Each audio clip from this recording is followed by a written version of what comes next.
to analyze, they need to be located within socialism's complexity. That avoids presenting one's own interpretation as if it were the entirety of socialism.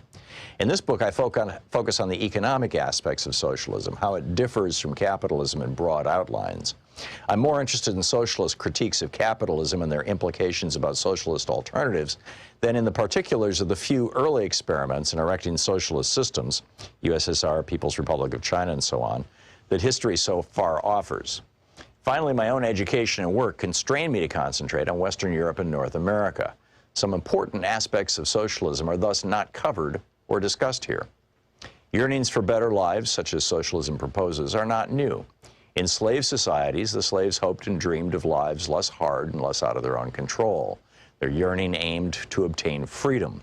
They sought social change that would preclude any one person being the property of another. In feudal societies, the serfs, free in the sense that no one owned them, yearned for better lives too. Their subordination to lords included heavy labor and other burdens that they wanted lifted. They hoped and dreamed of a society in which they would not be bound to the land, the lord of that land, and the feudal dues of labor and subservience. The serfs mobilized in the 1789 French Revolution to demand liberty, equality, and brotherhood. In effect, the serfs had expanded on what the slaves had called freedom. In the American Revolution against British King George III, the revolutionaries were neither slaves nor serfs. They were mostly self-employed farmers, craftspeople, and merchants subject to a foreign feudal kingdom. They wanted liberty as individuals to pursue their dreams without hindrance from feudalism or monarchism, whether foreign or domestic. They added democracy to the goals advanced by the slaves and serfs before them. The different systems of slavery, feudalism, and small-scale self-employment produced masses of people yearning for better lives. Eventually, each of those systems provoked revolutions. Many people then sought to break away from and go beyond those systems. The French and American revolutions marked key moments in the social transformations of major pre-capitalist systems into capitalist ones. By capitalist system, we mean that particular organization of production in which the basic human relation is employer-employee instead of master-slave, lord-serf, or individual self-employment. The revolutionaries who wanted and built capitalism hoped and believed the transition to employer-employee relations of production would bring with them the liberty, equality, brotherhood, and democracy they had yearned for. The revolution's leaders promised to themselves and to the people they led that those goals would be achieved. But the transition to capitalist employer-employee relations that increasingly replaced the previous slave, feudal, and self-employment relations of production had unintended consequences. Capitalism soon proved to be different from what its revolutionaries had hoped. While it enabled some people to be more free and more independent than slaves, serf, or self-employed subjects of monarchies had been, it also seriously limited freedom, independence, and democracy for many. Capitalism betrayed many of the promises made by its advocates. It produced and reproduced great inequalities of income and wealth. Poverty proved to be as endemic as capitalism seemed equally adept at producing and reproducing both wealth and poverty. The capitalist rich used their wealth to shape and control politics and culture. Democratic forms hid very undemocratic content. The cyclical instability attending capitalism constantly threatened and hurt large numbers of people, and so on. Growing numbers of employees within capitalism began to yearn for better lives. They defined those yearnings first in the familiar terms of the earlier French and American revolutions: equality, fraternity, liberty, and democracy. They criticized a capitalism that failed to deliver those to most people and demanded social changes to achieve them. Many people still continue to want a better, softer, friendlier capitalism, where government regulates and intervenes to achieve more of what the French and American revolutionaries had yearned for and promised. They are also often self-defined as socialists. However, capitalism's development provoked another, different perspective that also called itself socialism. In that view, capitalism had not broken from slavery, feudalism, and monarchy nearly as much as its advocates had imagined. Slavery had master-slaves, feudalism had lord-serfs, and monarchy had king-subjects as their key sources of their inequalities, lack of freedom, oppressions, and conflicts.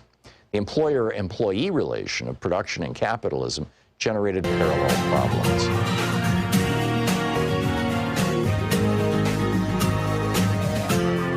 This is the Thom Hartmann Program. Well, there is so much in the news and so much we're going to be covering on our program today. First of all, in our second hour, Professor Richard Wolff is going to be here about police and prisons building our economy. Medea Benjamin will be in our third hour, along with Schimpf, about how literally our entire food supply is at risk. Medea is going to be talking about Black Lives Matter everywhere, time to defund the U.S. military as well as police. On the line with us right now is Ben Dixon, host of The Benjamin Dixon Show. TheBenjaminDixonShow.com is the website. His Twitter handle is The BPD Show. And if you watch my Twitter feed, you see Ben and I follow each other, and I often tweet stuff that he's tweeting. Ben, welcome back to the program. Tom, it's such a pleasure. Thanks so much for having me. It is always great talking with you, my friend. I'm seeing here Tucker Carlson in the last couple days has lost T-Mobile, Smile Direct Club, Disney, Very, and Papa John's Pizza for saying that that these protests are not about black lives. Yeah. Trump is pulling back on enforcement against redlining.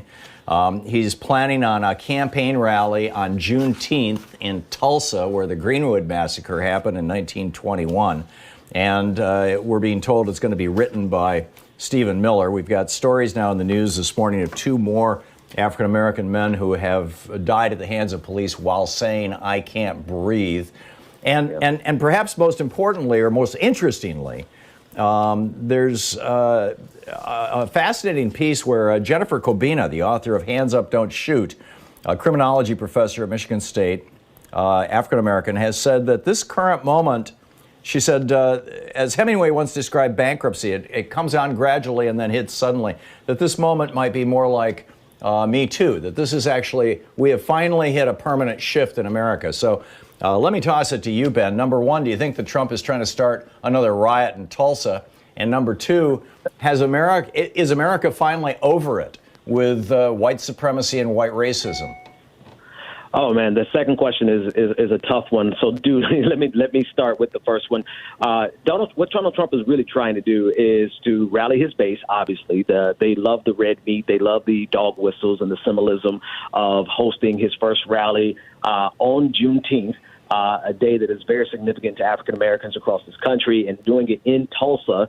As you referenced, the Tulsa race riots, the massacre actually was not much of a riot when they crushed and killed so many black people in a wealthy black community there.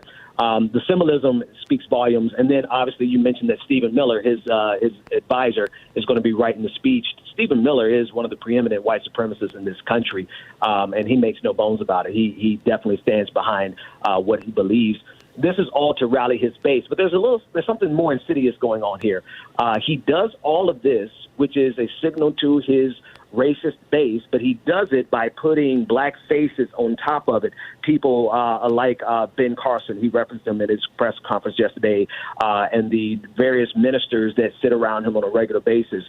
And so what he's attempting to do is to give the appearance that he's pro-black while sending the signal of anti-black to his base. So he's become quite proficient in doing that. But to your second question, which I think is more important, because we should expect this from Donald Trump, right? Everything that he's doing, we fully expect it.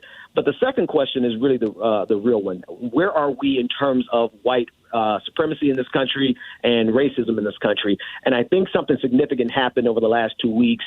A lot of people who may never have taken black people serious when we said that this is how police behave across this country in black communities, for the first time, they saw it. They saw it happening to not only black people, but they saw it happening to white people, middle-aged, middle-income white people, white women getting beat by the police because they had the nerve to stand up for black lives. And so if nothing else has happened, I think we've had a moment similar to Bloody Sunday, where a lot of people never really saw that kind of violence happening to black people back on Bloody Sunday. Similarly, I think a lot of white Americans are seeing for the first time just how vicious the police are, and I think that's going to have a long-lasting effect.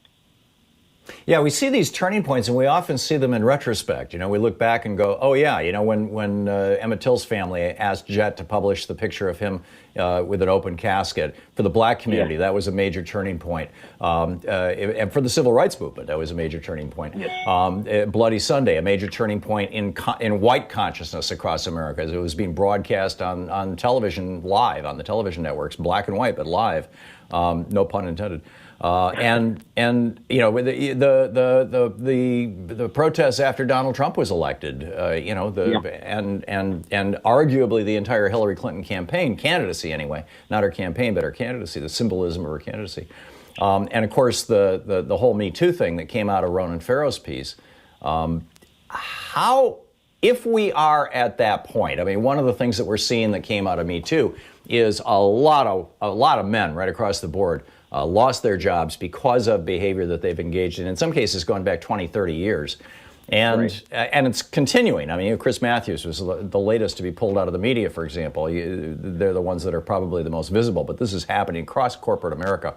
And more women are taking power. This happened arguably a generation ago in many Northern European countries that are now led by women. So we're seeing now something about race that seems analogous, but we're in the middle of it. It's so hard when you're in the middle of something to know if this is going to be, to paraphrase Joe Madison, a moment or a movement. And if it's a movement, is it one that is going to have deep roots? Because, frankly, the white community is who created this problem starting 400 years ago. The white community has maintained this problem right up to this day. We've got a white president in the White House who's continuing to promote this. And in fact, as I was mentioning, I think this is just amazing.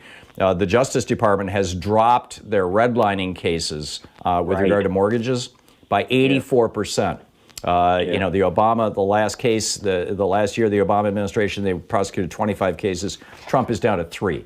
And he's undoing the ones that Obama did. I mean, it's like, wow, look at the contrast. So in the 2 minutes we've got left here, Ben, where do we go and how do you see this playing out? So I think the challenge is a little more daunting, because we're striking at the power center of America. This movement is, of course, it was catalyzed by George Floyd in that horrific video, but it took on so much more meaning in terms of fighting against this police state. And I think a lot of Americans have to just come to terms with the fact that we do, in fact, live in a police state. I don't think there's any other way to categorize it when you see how the police came out at the bidding of mayors to protect, quote unquote, their streets.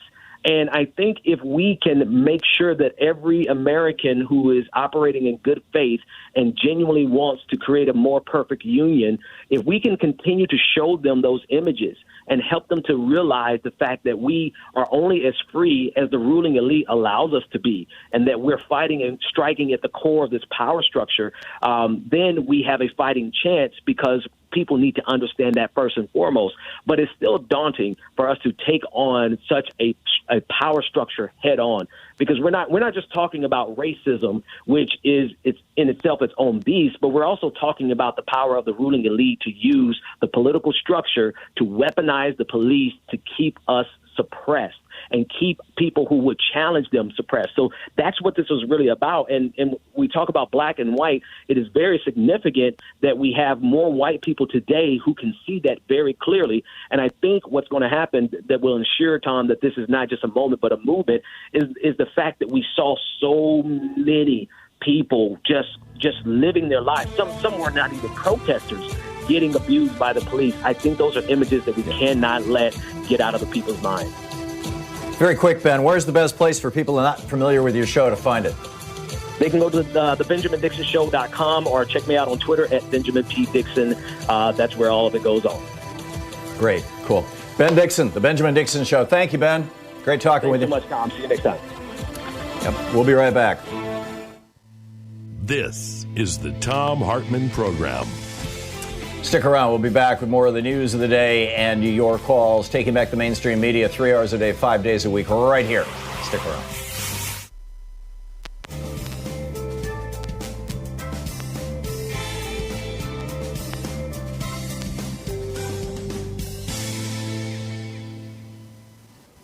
And welcome back. Mike in Alameda, California. Hey, Mike, what's up?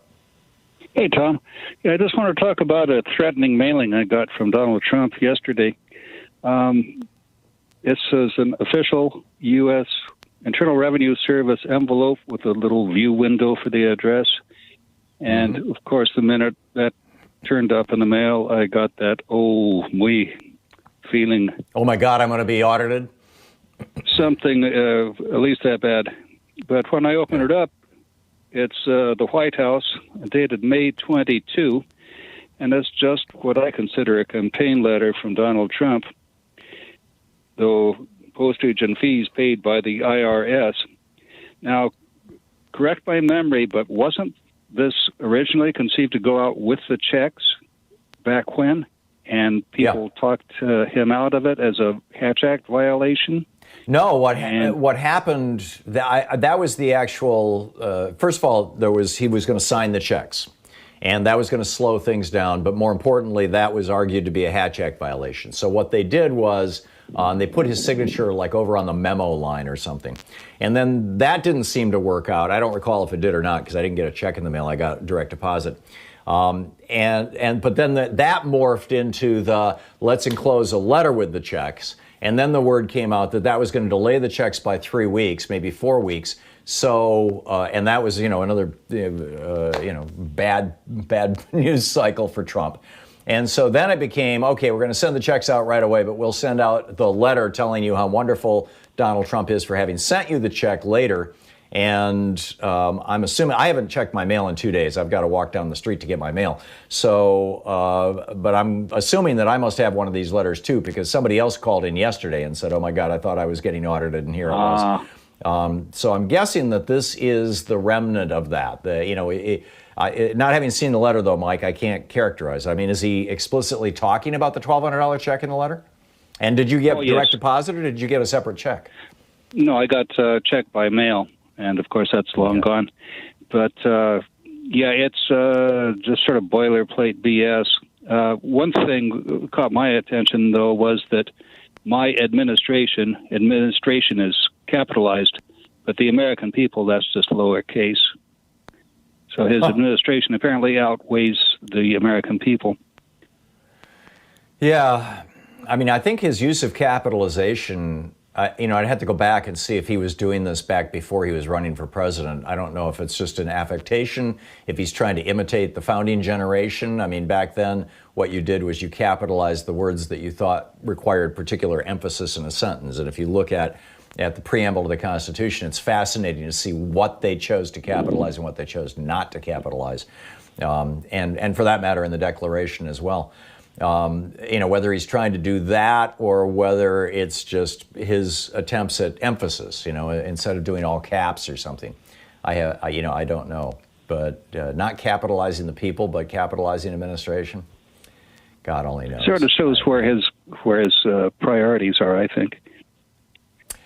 Yeah, well, we know his number one priority is enriching himself and the Trump crime family and his cronies and staying out of jail. And his number two priority is, frankly, I'm increasingly thinking, destroying the United States of America. Steve Bannon called it dismantling the administrative state. Yeah. I call it destroying the country, and I think he's doing it. I think he's killed 100,000. He complains. He complains about how much money the post office is losing. Then he wastes all this government money with this mailing. Right. There you go. Mike, thanks for the call.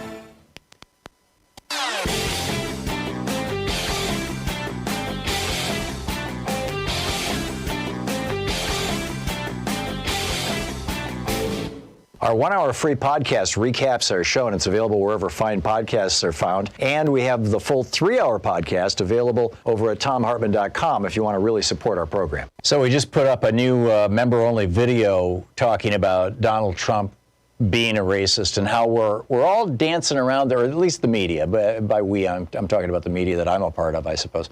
The media broadly is and for that matter in Congress. I mean, with this House resolution to condemn Trump's racist tweets, they couldn't condemn Trump as a racist. That would have been a violation of House rules.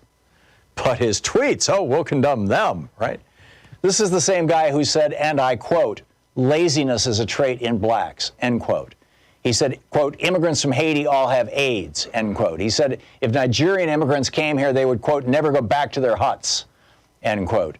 He referred to S-hole countries. He lied about Obama repeatedly. I mean, this. Anyhow, let's just call out his racism. All the examples are in the video, and I think you'll find it fascinating. It's available over at thomhartmann.com, so check it out. Thank you.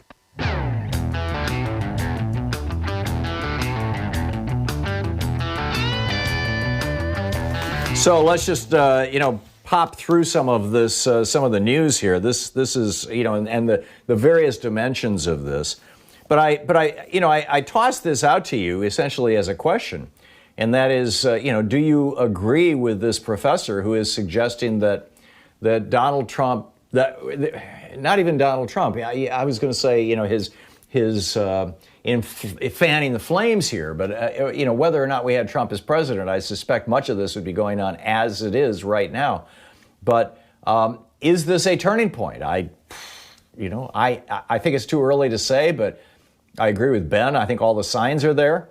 A lot of it, as I said, I think it's going to depend on white America. How thoroughly, deeply, profoundly, shockingly awakened will white America be as a result of what white America has seen over the last few months? Again, because white America is the cause of this. To sit around and say, oh, well, black people have to fix this is crazy. If you're white, and I'm white, you and I need to fix this, right? And we need to be talking to other white people about fixing this. And we need to be talking to the white racists among us and telling them that they're effing nuts, that they're not helping the situation. I mean, this is what NASCAR did. They said, okay, no more Confederate flags. And now you've got, it's becoming a cause, right? I'm sure it'll be a big cause over on Fox News, and Sean Hannity and Tucker Carlson will be all over it, and right-wing hate radio probably already has. I shouldn't say I'm sure. I would be betting that they would. We'll see. Maybe they'll surprise me. But now we've got Trump going to Tulsa, Oklahoma, where Greenwood, the suburb of Tulsa, was called the Black Wall Street back in 1921, the most prosperous black community in America. And it was looted and sacked, and African Americans were murdered by a white mob, sometimes referred to as the Tulsa race riots. But there was no riot. It was, black people were not fighting back. They were hiding and running, there were a few who were fighting back, but by and large, they were being murdered. They were being slaughtered.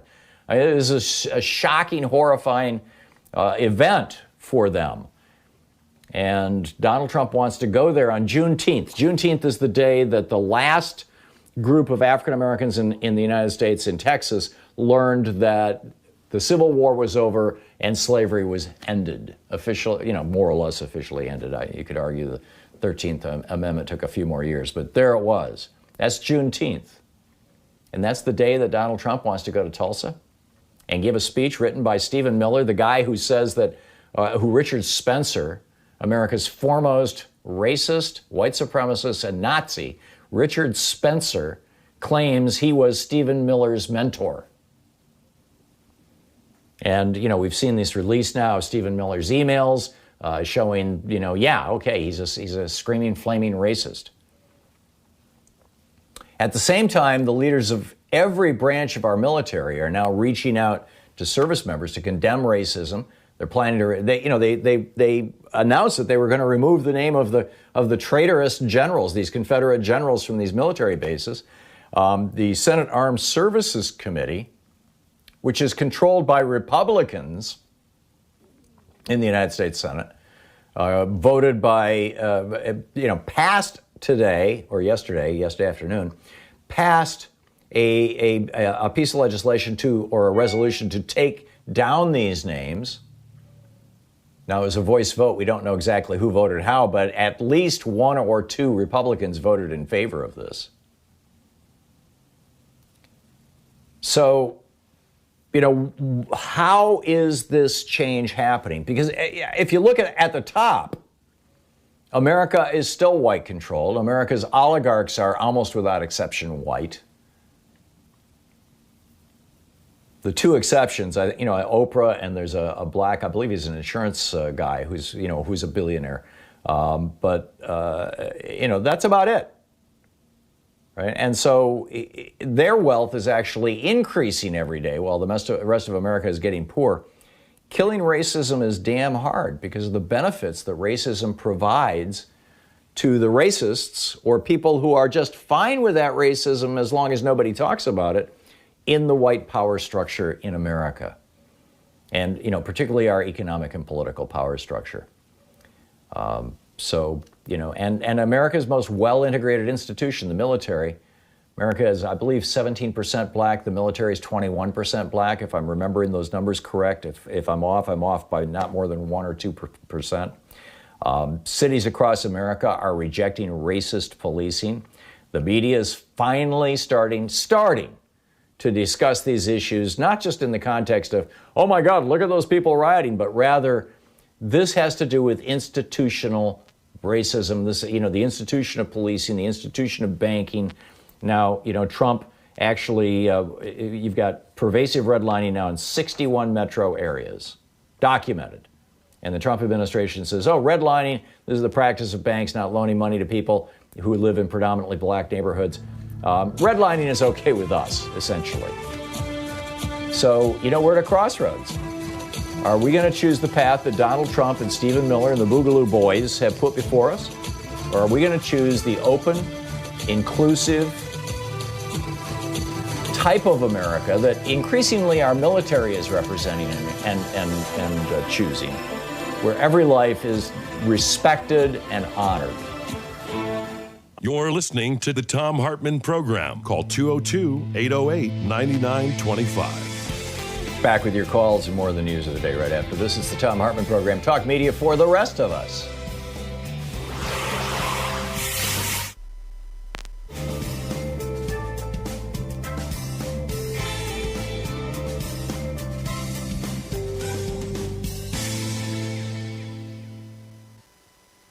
Free Speech TV is still in their pledge drive, or our pledge drive, or your pledge drive, actually. It's really kind of we're all in this together thing. It really is. If we're going to have media that actually tells the truth about what's going on, it's not going to get a lot of funding from big corporations or, frankly, even big foundations. It's not going to get funding from the government. It's not going to be NPR or PBS or MSNBC or CNN. If we're going to have media that actually is willing to tell the truth and go wherever it may take you, or us, all of us, it needs to be funded by the people who consume it,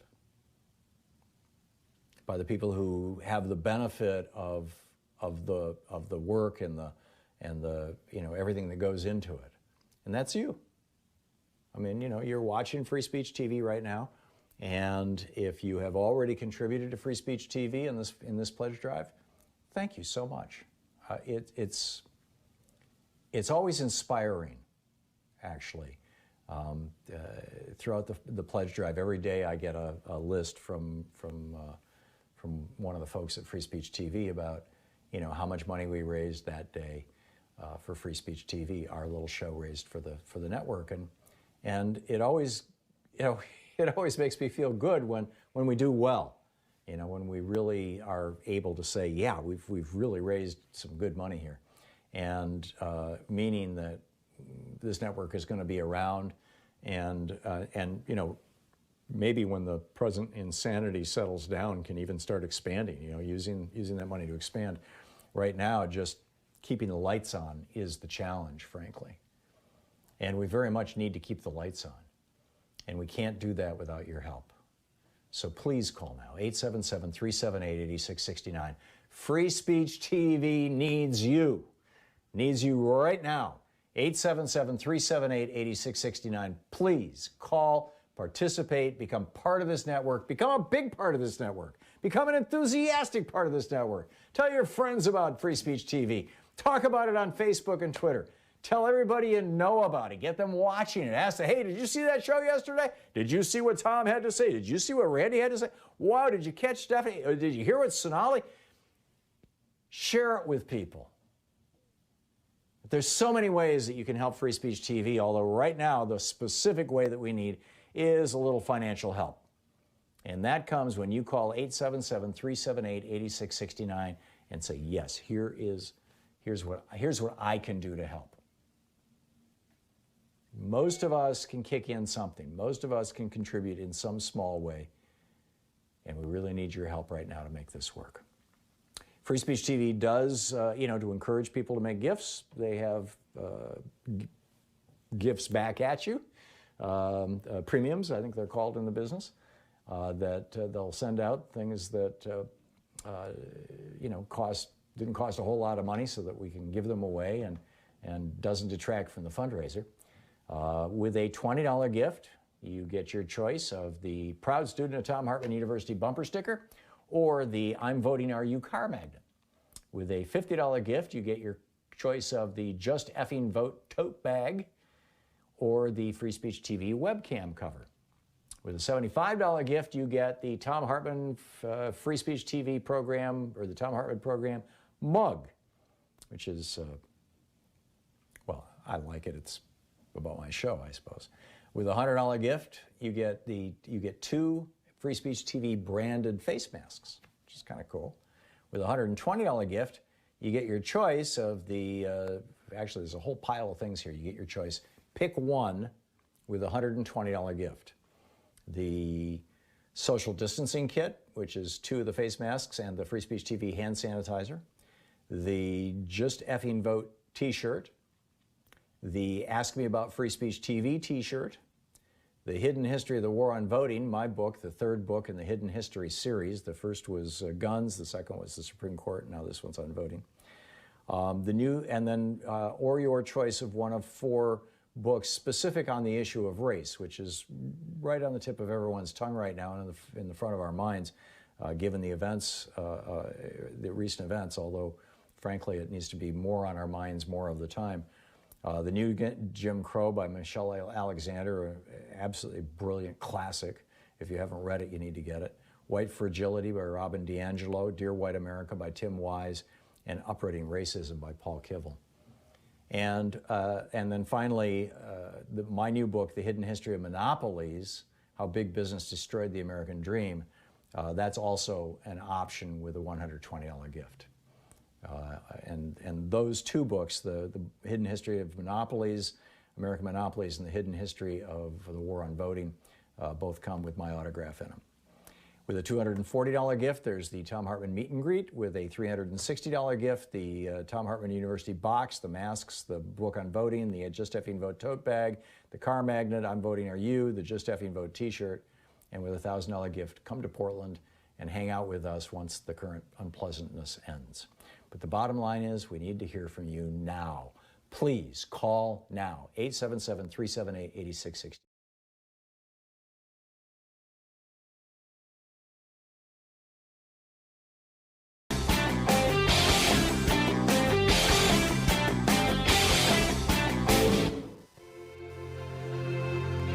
Coming up on this week's Science Revolution, how do we stop authoritarians like Trump and Bolsonaro from killing more people in this pandemic?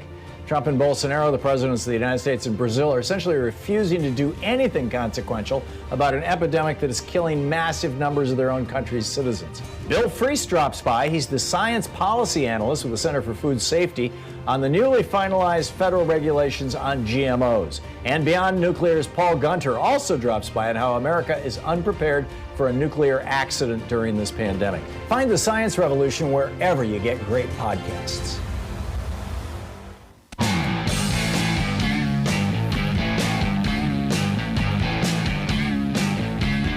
Welcome back. Thom Hartmann here with you. So Derek Sanderlin he's a 27-year-old activist in San Jose, California, who has worked for years with the San Jose Police Department, training them about implicit bias and how to deal with, the racial bias that's kind of built into the police department.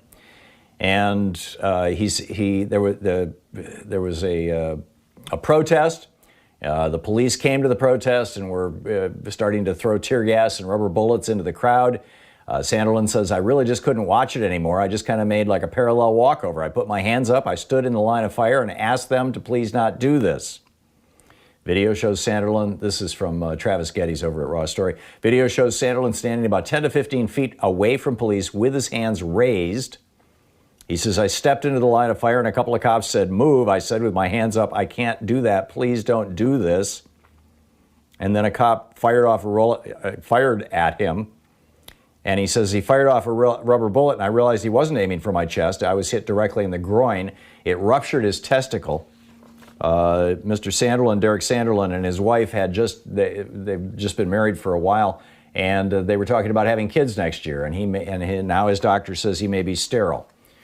Thank you, San Jose police. I mean, it's just, it just seems to never stop. It's truly mind-boggling. Jacob in Eau Claire, Wisconsin. Hey, Jacob, what's on your mind? Hey, Tom, how you doing? Good. What's up? Can you hear me okay? Yes, sir. Okay, thank you, sir. Appreciate that. I want to expound on what I really enjoyed the Ben Dixon portion of your program today. And I want to expound on, I think we had talked before, but I'm a former officer in Nashville, Tennessee. Large population in big cities. So I learned a lot about things I didn't learn growing up in a small town in Wisconsin. What I wanted to expound on is, I think when we think about the police, right, it's always, these visuals in the cars of serve and protect. But who are the police serving and protecting, right?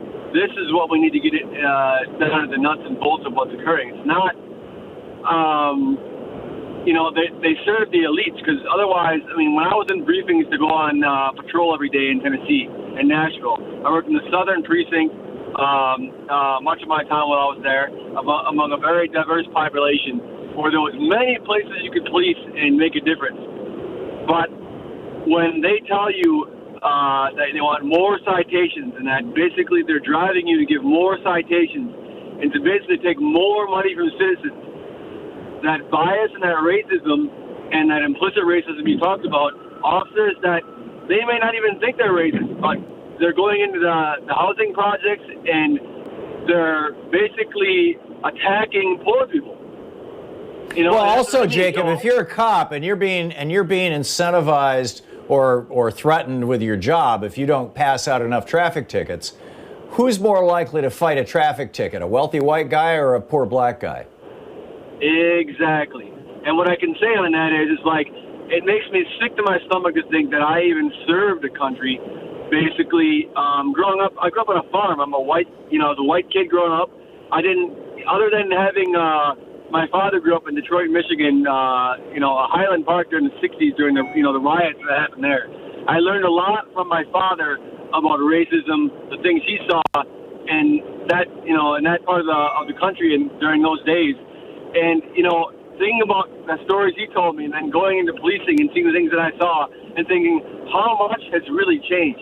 And if you want to look at people like Attorney General Barr, right, that, excuse me, but roly-poly guy can tell me, that there's no racism, systemic racism, when he puts a uniform on and actually goes in the streets and polices, because he'd never make it. He's a clown. Yeah. Right? Yeah. So that's what I mean. And we need to get people like that. It benefits them to deny their systemic racism. And why is he denying it? Because, like you said, the power structure. Right, he's profiting from it. He wouldn't be there. I'm guessing that, I can't speak to or about specifically Bill Barr, but more generally, I'm guessing that a lot of white people were looking at Barack Obama pointing Eric Holder and going, oh boy, there go the white jobs kind of thing. And that's the kind of crap that has been thrown at white people from people like the oligarchs, this was Fred Koch's John Birch Society back in the day with, impeach Earl Warren. Oh my God, the black people are coming for your neighborhood and your job and all this kind of crap that was being sold to white people for years and years that frankly is at the foundation of a lot of the white racism, particularly in poor communities, particularly in poor white rural communities. And it's got to be, taken on head on. Jacob, thank you for the call. Kenyatta in Los Angeles. Hey, Kenyatta, what's up? This is, I don't know if this is a moment in time. Maybe it's an hour. Maybe it's a day. But it's certainly not a movement. And one thing that you know is that nothing happens until something moves. I mean, that's kind of the basis of Einstein's theory of relativity.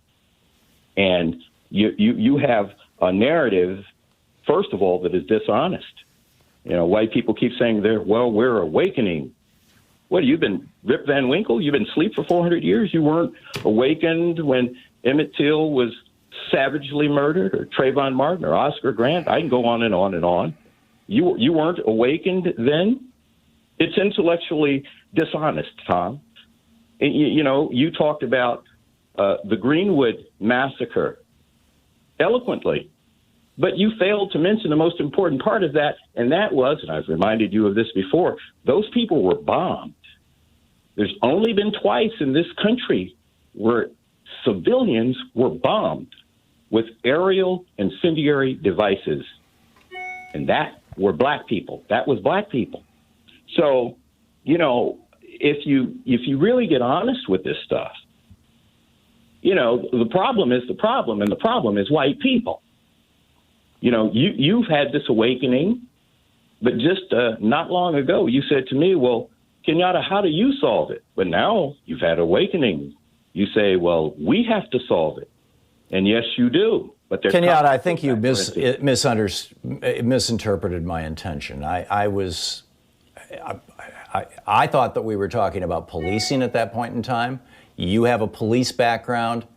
I was asking you for suggestions. That doesn't make me some kind of racist or some kind of idiot. I'm sorry I haven't lived up to your high standards for a white talk show host, but you know, I'm not saying I'm not buying that. it. I'm not saying that. And God knows I wouldn't offend you. I have the greatest respect for you. You have to understand this, Tom.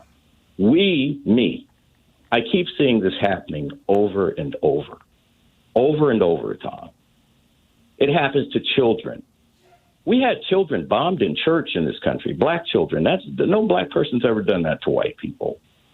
And I understand. I'm not. You're the furthest thing from a racist, Tom. I'm not. Please, you know, that was, that was unnecessary. I'm simply saying this: if we're honest, take for instance George Floyd's death. If we're honest, that was clearly murder. I'm sure that you agree with that. Your listeners agree with that. So let's just say this. Instead of all these reforms, let's just say this. Since black people seem to be affected by this more than other people, if you murder a black person in that blatant a fashion, then you get the death penalty. That would eliminate a whole lot of this. That's what I'm talking about. Let's really drill down to this. Why is lynching still to this day not a federal crime? How is that?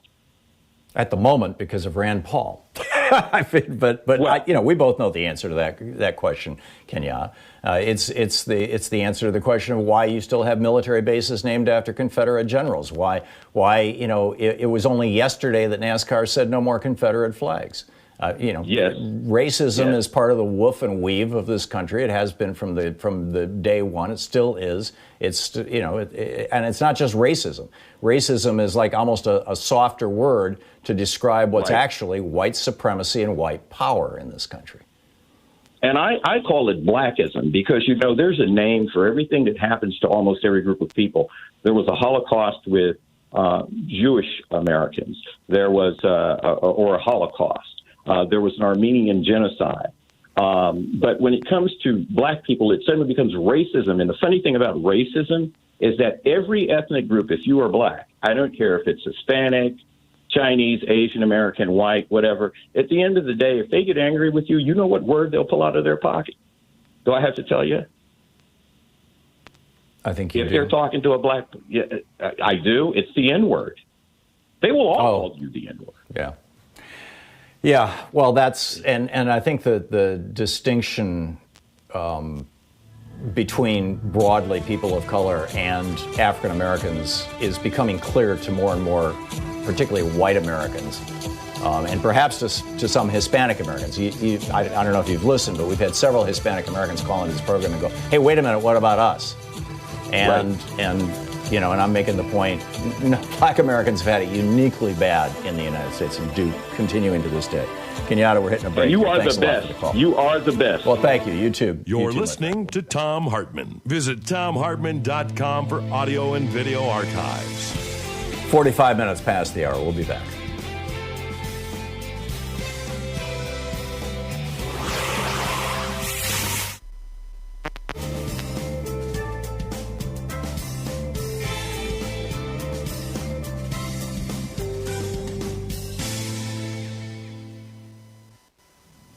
And welcome back. John in Manchester, Washington. Hey, John, what's up? I just had a brief comment. The IRS seems to be missing in action except for stimulating Trump. I mailed in my 2019 tax forms in March, and I read a newspaper story yesterday because the IRS will not respond.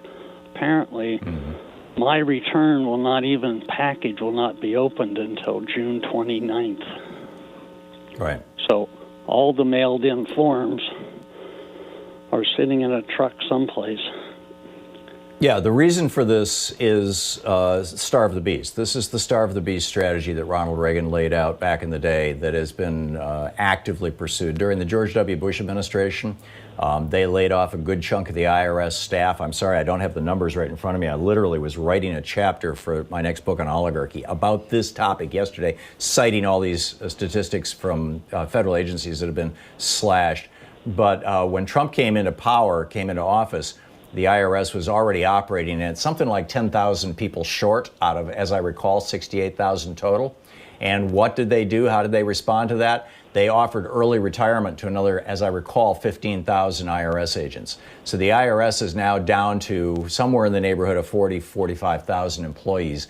Again, I'm doing this from memory, but it's pretty close. And the consequence of that is that, is exactly what you're describing, John. They've done the same thing with Medicare and Social Security over the last 10 years, Republicans. Obama restored some of these numbers with both the IRS and Social Security Administration. Trump is slashing them again, and they're doing it so that people will become unhappy with the service they're getting from the IRS, unhappy with the service that they're getting from Medicare and Social Security, so that, the next step is for the Republicans to come along and say, hey, the IRS is taking forever to respond to you. They're not doing a good job. Let's turn all this over to H&R Block. Let's privatize collection of taxes in the United States, which, some states have actually done in part already. And then secondly, with regard to healthcare services or health insurance services, they're going to say, Medicare is taking, 6 months to process your application. Social Security is now taking 2 years to process disability applications because of cuts that started with the Reagan administration, but really went on steroids with the Bush administration and then got tripled down on by Trump. And you're hearing calls from people to reform Social Security. Well, really what you need to do is hire enough employees that it can properly function. But, the Republicans have been going in the exact opposite direction, and it's not an accident. This is a well-thought-out strategy. It was articulated back in the 1980s. In fact, arguably, even before that, in the late 1970s. So that's what's going on, John. Okay. That's why your return hasn't, go ahead. Well, I'll keep my patience grooming here, so thank you. Yeah. There you go. Well, and the other part of it, John, is that the IRS is no longer, for all practical purposes, auditing rich people because it takes too long and it takes too many people. So now all of the audits that they're doing are on average middle-class taxpayers and small businesses. And, big businesses, giant corporations, organizations like the Trump Organization that has hundreds of individual corporations so that they can play shell games and move money and debt back and forth. They're not getting audited anymore. Or if they are, it's very perfunctory because the IRS just doesn't have the resources. I mean, this is a twofer for the oligarch class. We'll be back. It's coming up on 10 minutes before the hour.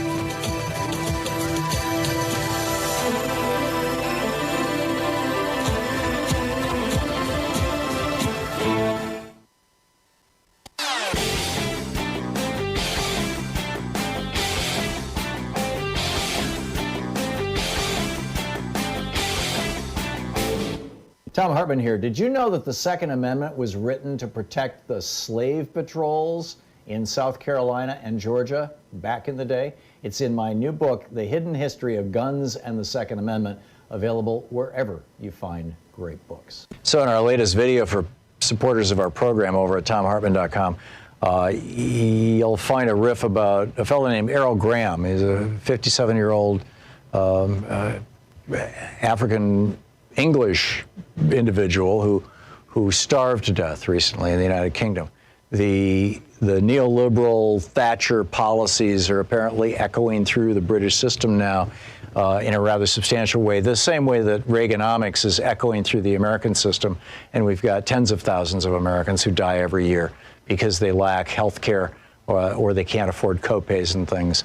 And we have literally millions of children in America who are malnourished or even go to bed hungry every night. It's pretty breathtaking stuff, and I think you'll find the rant particularly interesting or useful, and hope you can share it with your friends when you pick it up. It's over at thomhartmann.com. Thanks again for supporting our program. Welcome back. Thom Hartmann here with you. Jasper in Atlanta, Georgia. Hey, Jasper, what's on your mind today? Jasper? Hey. Yes, sir. Can you hear me? I do, yes. Hello? Can you hear me? I can. There is a slight delay there. You know, sometimes it's worse, sometimes it's better. It appears that right now it's pretty bad, so just go for it, Jasper. You're just fine. Okay. Well, thank you very much, Tom. Even with all the things that you have discussed early on in your program, it kind of seems to me that before we can get anything done, we're going to have to deal with the Supreme Court. If they will not allow the Congress to have oversight, and if they won't enforce subpoenas, well, then there's really no rule of law. And I don't understand how a person like Mr. Roberts can tell us that there's no more racism in the country and that there's no more need for voter accountability. And then you see what just happened in Georgia. And I'm mighty afraid that if we are not able to hold these people accountable, and like you said, and put people back on the payroll and the IRS and these other agencies so that they can do the job that needs to be done, well, then eventually I think that there's something worse that's going to come on the country as far as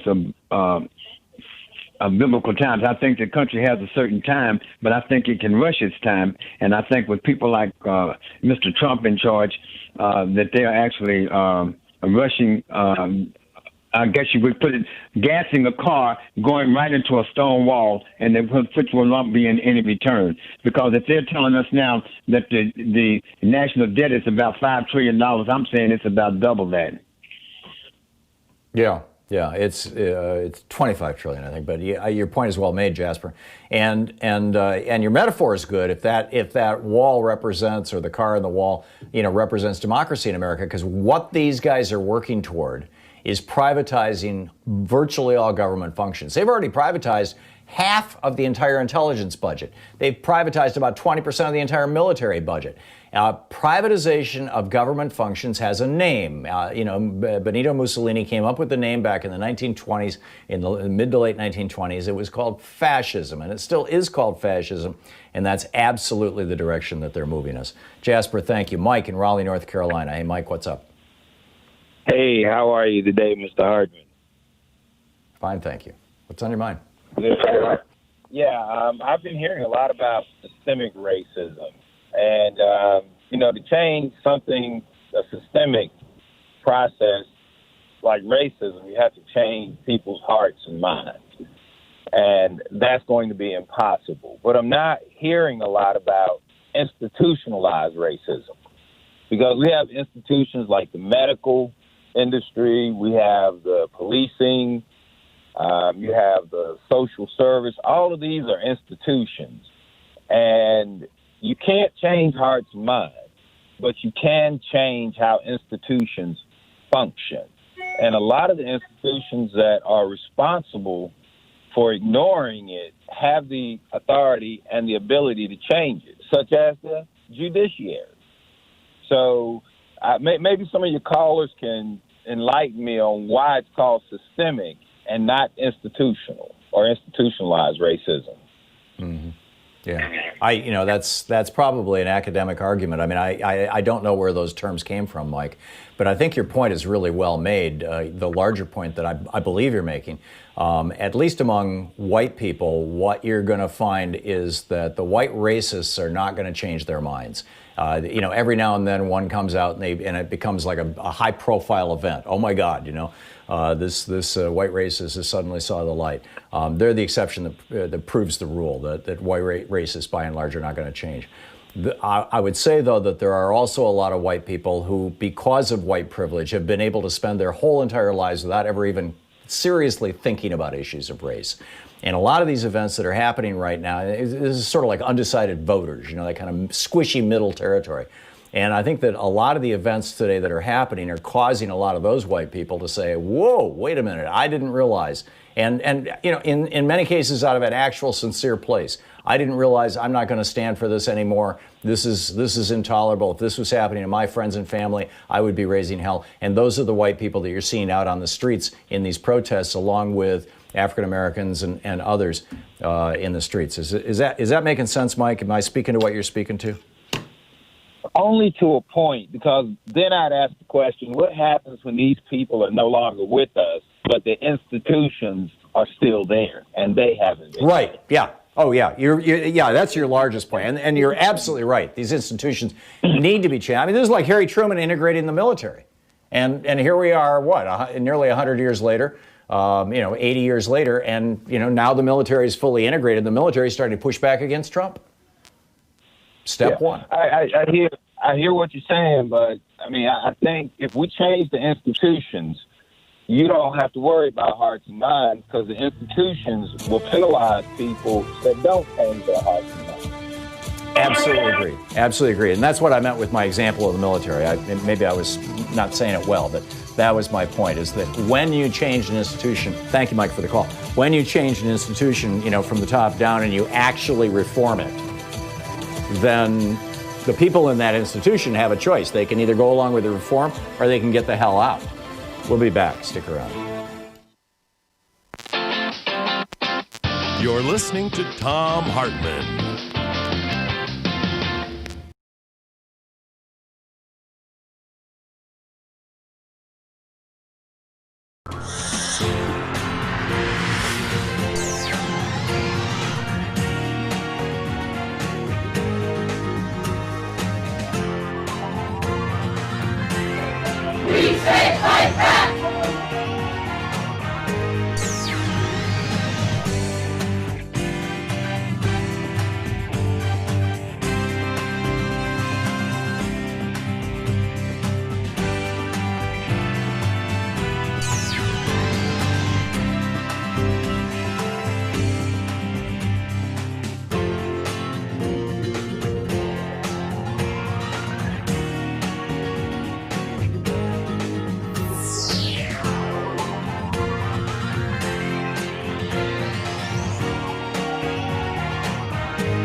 So we have a new video up for people who are supporters of the Thom Hartmann Program. Specifically, it's over at thomhartmann.com, talking about language, how we use language. Language matters tremendously.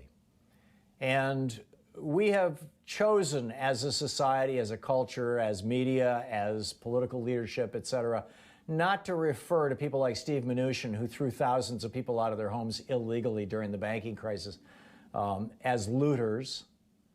Not to refer to Rex Tillerson, whose oil company has ravaged much of the third world, literally destroying people's lives, killing people, poisoning people. We don't refer to them as looters. We don't refer to the police who go into neighborhoods and kill people, minorities, particularly African Americans. We don't refer to them as looters, stealing their lives. But when black people rise up and say, no, enough, we call them looters. There's something wrong with this. Check it out. It's at thomhartmann.com. Free Speech TV is still in their pledge drive, or our pledge drive, or your pledge drive, actually. It's really kind of we're all in this together thing. It really is. If we're going to have media that actually tells the truth about what's going on, It's not going to get a lot of funding from big corporations or, frankly, even big foundations. It's not going to get funding from the government. It's not going to be NPR or PBS or MSNBC or CNN. If we're going to have media that actually is willing to tell the truth and go wherever it may take you, or us, all of us, it needs to be funded by the people who consume it, by the people who have the benefit of the work and the everything that goes into it, and that's you. I mean, you're watching Free Speech TV right now, and if you have already contributed to Free Speech TV in this pledge drive, thank you so much. It's always inspiring, actually. Throughout the pledge drive, every day I get a list from one of the folks at Free Speech TV about how much money we raised that day for Free Speech TV, our little show raised for the network, and it always makes me feel good when we do well, when we really are able to say, yeah, we've really raised some good money here, and meaning that this network is going to be around, and maybe when the present insanity settles down, can even start expanding. Using that money to expand. Right now, just keeping the lights on is the challenge, frankly, and we very much need to keep the lights on, and we can't do that without your help. So please call now, 877-378-8669. Free Speech TV needs you right now. 877-378-8669. Please call, participate, become part of this network, become a big part of this network, become an enthusiastic part of this network. Tell your friends about Free Speech TV. Talk about it on Facebook and Twitter. Tell everybody you know about it. Get them watching it. Ask them, hey, did you see that show yesterday? Did you see what Tom had to say? Did you see what Randy had to say? Wow, did you catch Stephanie? Or did you hear what Sonali? Share it with people. There's so many ways that you can help Free Speech TV, although right now the specific way that we need is a little financial help.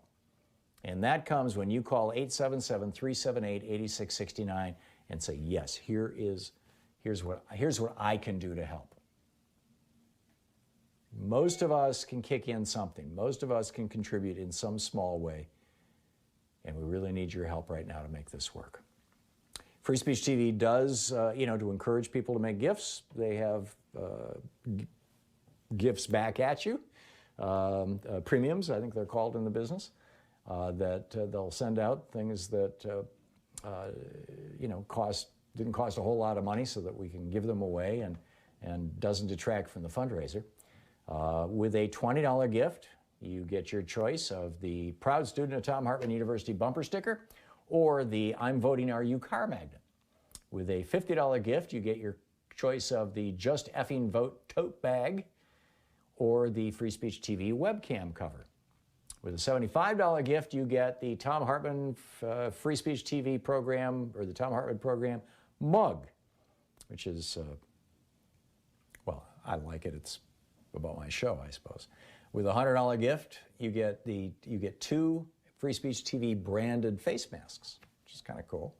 With a $120 gift, you get your choice of the, actually there's a whole pile of things here. You get your choice. Pick one with a $120 gift. The social distancing kit, which is 2 of the face masks and the Free Speech TV hand sanitizer. The Just Effing Vote t-shirt. The Ask Me About Free Speech TV t-shirt.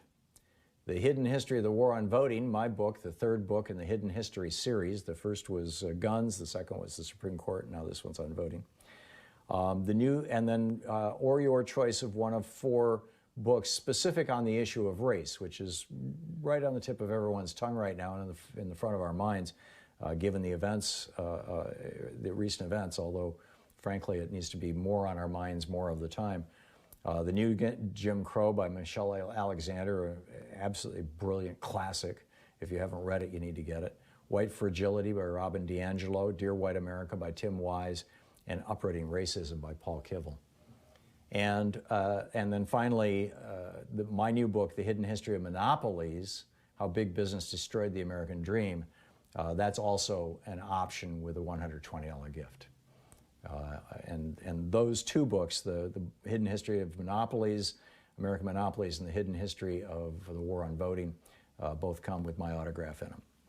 With a $240 gift, there's the Thom Hartmann Meet and Greet. With a $360 gift, the Thom Hartmann University box, the masks, the book on voting, the Just Effing Vote tote bag, the car magnet, I'm Voting Are You, the Just Effing Vote t-shirt. And with a $1,000 gift, come to Portland and hang out with us once the current unpleasantness ends.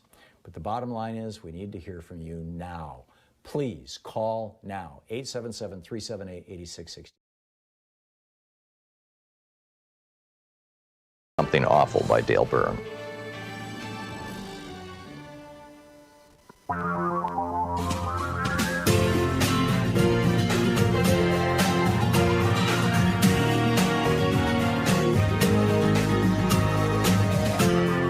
This is the Thom Hartmann Program.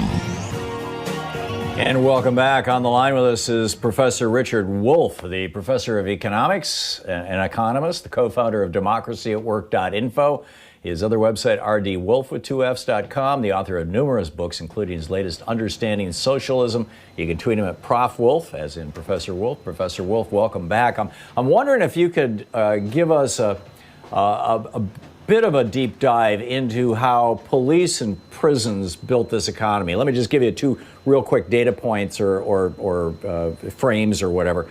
Number one, I think most Americans are aware that most of Washington, D.C., many of the physical institutions of America were literally built with slave labor. And, we see that. And then also something I think most Americans are unaware of, at least most white Americans, is that the 13th Amendment did not literally end slavery. It ended slavery under all circumstances except for those persons convicted of a crime. And so how does that bring us to today? And, and how did that get us where we are, sir? Well, prisons have been a part of the lives of societies whose internal cohesion as communities fell apart at some point.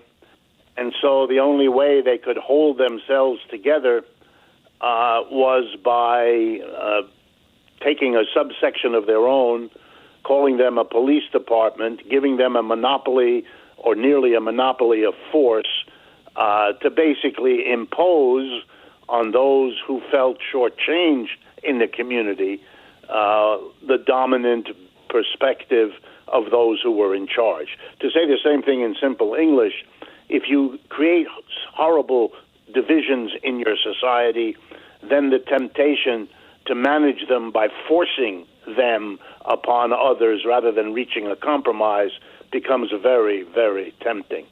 That's why the deepening of divisions in the United States today shows up quickly in the form of antagonism towards the police, as we've seen in the last few weeks.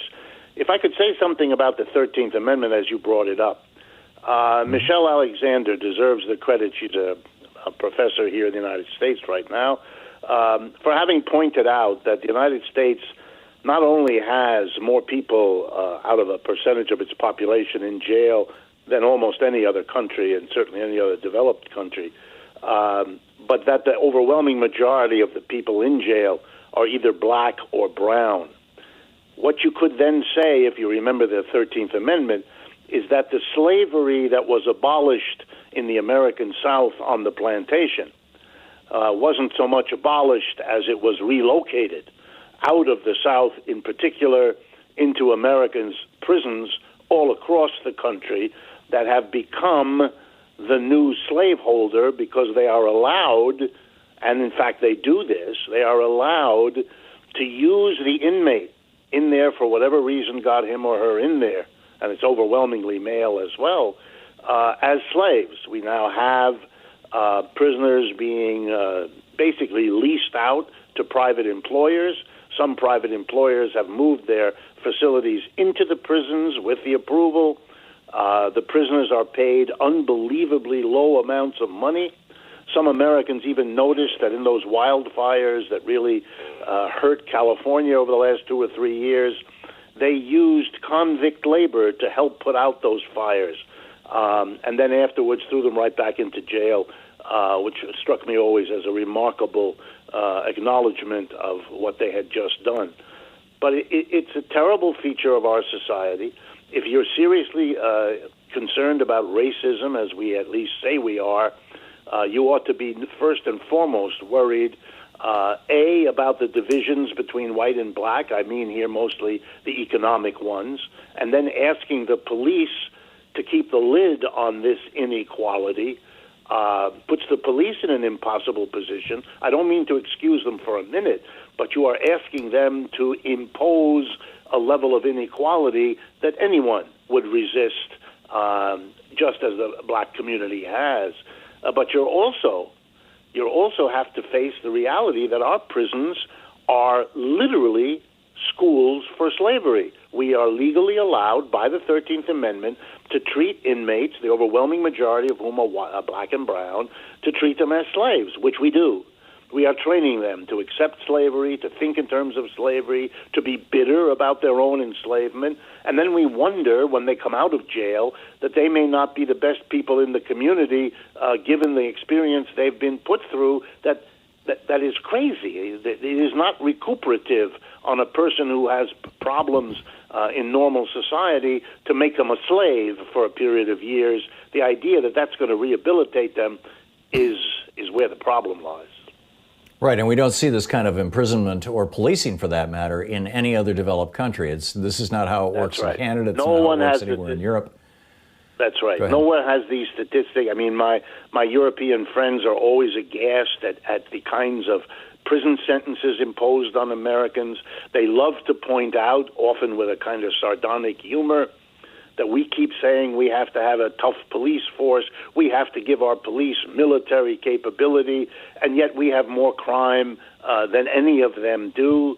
A little statistic, in 2019, the American police killed 1,004 people. This is according to the Washington Post. The police in England and Wales over the same period of time killed 4 people. 1,004 versus 4. Japan killed 8.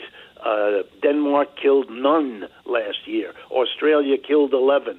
I mean, we are off the chart in what we do as a society, but we seem to be caught in a vicious cycle where we spend more and more on the police, we have more and more police, they are more and more active in causing at least half the problem that we have with our quote-unquote criminal society, and yet we use the criminal to justify the police to justify, in a sense, the criminality. We now face this crisis in which cities and states across the United States are being pinched. They have no tax revenues coming in because everybody's unemployed.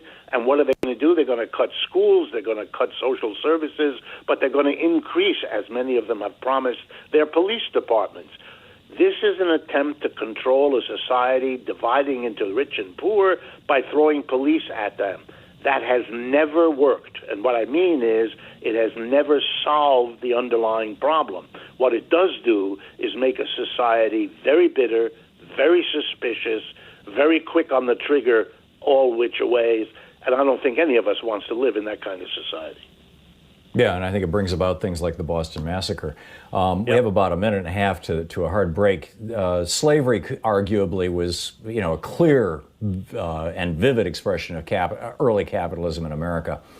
How do we speak of the association between slavery and capitalism on the assumption that slavery continues in the United States to this day in our prisons, and I would argue more largely, more broadly in many of our industrial situations?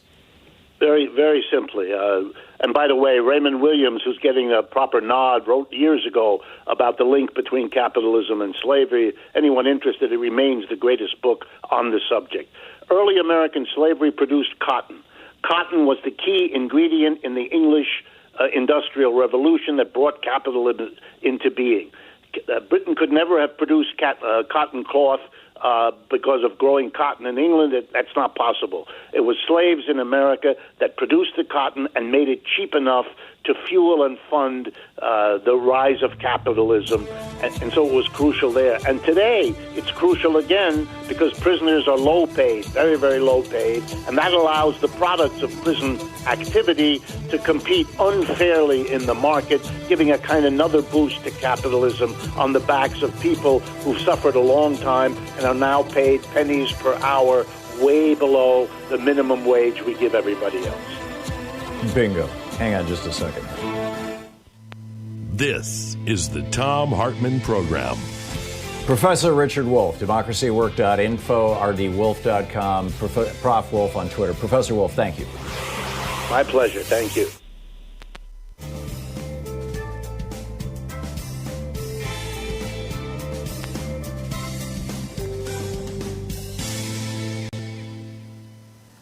And welcome back. Don in Tacoma, Washington. Hey, Don, what's up?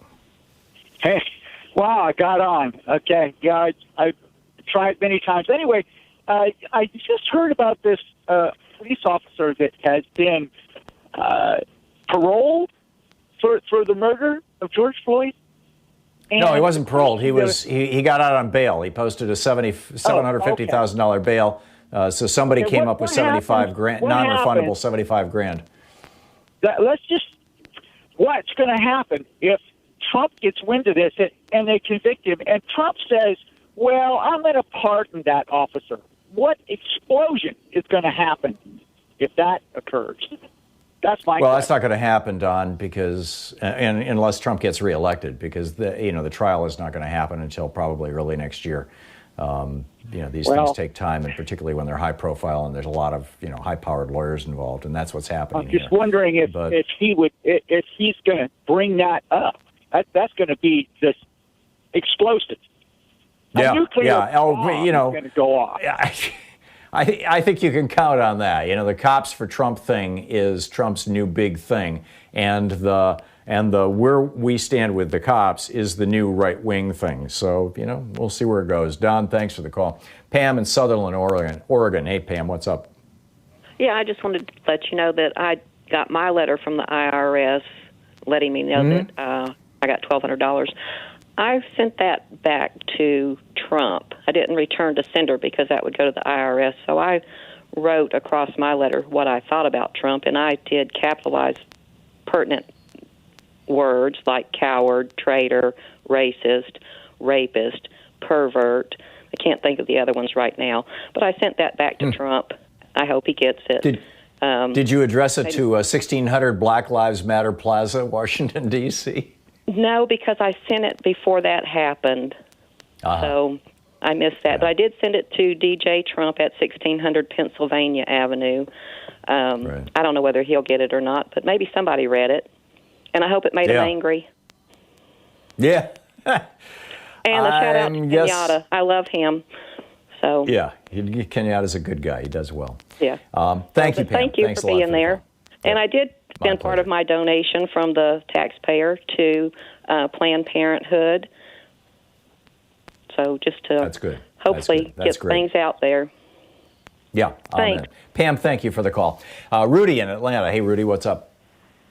Tom, I do know why I have such admiration for you, but because you try. And that's just the thing. I think we're complicating this because I know this is a political station, but it all goes back to you reap what you sow. When this thing with Floyd went down, I was on my, I was so upset. I was going to go buy me a shotgun and everything, and something happened to my truck, and I had to take that money and buy something to fix my truck. And I got in my garage, and I started crying, and I said, God, thank you, because I didn't want to. I said, thank you, Lord, because that's something that's not natural. It's to do something like that to hurt someone. So, Tom, and yet we've all, go we just have to keep trying. Yeah, there you go. Rudy, I'm sorry, the break and the delay, it broke it all up, but I thank you, well said. And yeah, we all experience that rage from time to time. And I think we need to learn from it rather than act on it. And you know, good on you. We'll be right back.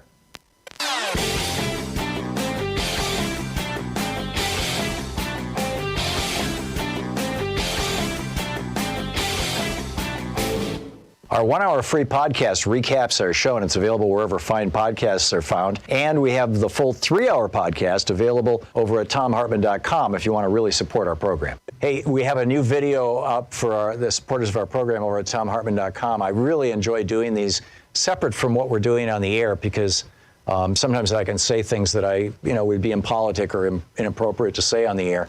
Like the name of the website that I'm talking about in this video, and I lay it out and share it with you on the video.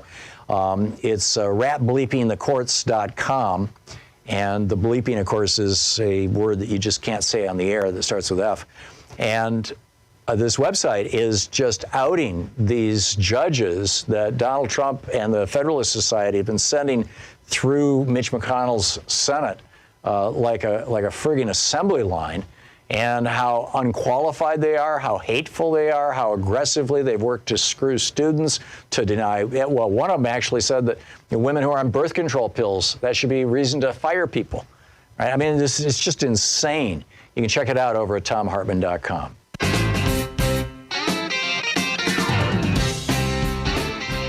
On the line with us is Mark Taylor Canfield, independent reporter in Seattle. And Mark, your mayor has told Donald Trump to go back to his bunker. Trump was tweeting furiously, I believe it was last night, maybe this morning, but I'm pretty sure it was last night, about Seattle, take back your city, and if you don't, I will, and quack, quack, quack. And also I understand that there's basically a demilitarized zone now in Seattle. Tell us about what's going on. Well, Tom, I've been following this situation for Democracy Watch News, where I serve as executive director, so folks can follow my coverage at Twitter, Facebook, or YouTube, where I've been posting a lot of videos of this. I call it the pink umbrella riot revolution because it all started with that pink umbrella that a Seattle police officer attacked about 2 weeks ago. But first of all, let me say that to counter what Donald Trump has been saying, domestic terrorists have not taken over the city, so we have no need here for federal intervention. When Governor Inslee was asked about it yesterday during his press briefing, he said, well, he basically didn't believe all the bad rumors that Sinclair-owned Como TV News and Fox has been trying to promulgate about, what's been going on there. But the Seattle Police Department, after numerous attacks on protesters with tear gas, pepper spray, and flash grenades, evacuated the East Precinct on Monday after Chief Best had promised not to use those weapons, which we had talked about on Tuesday.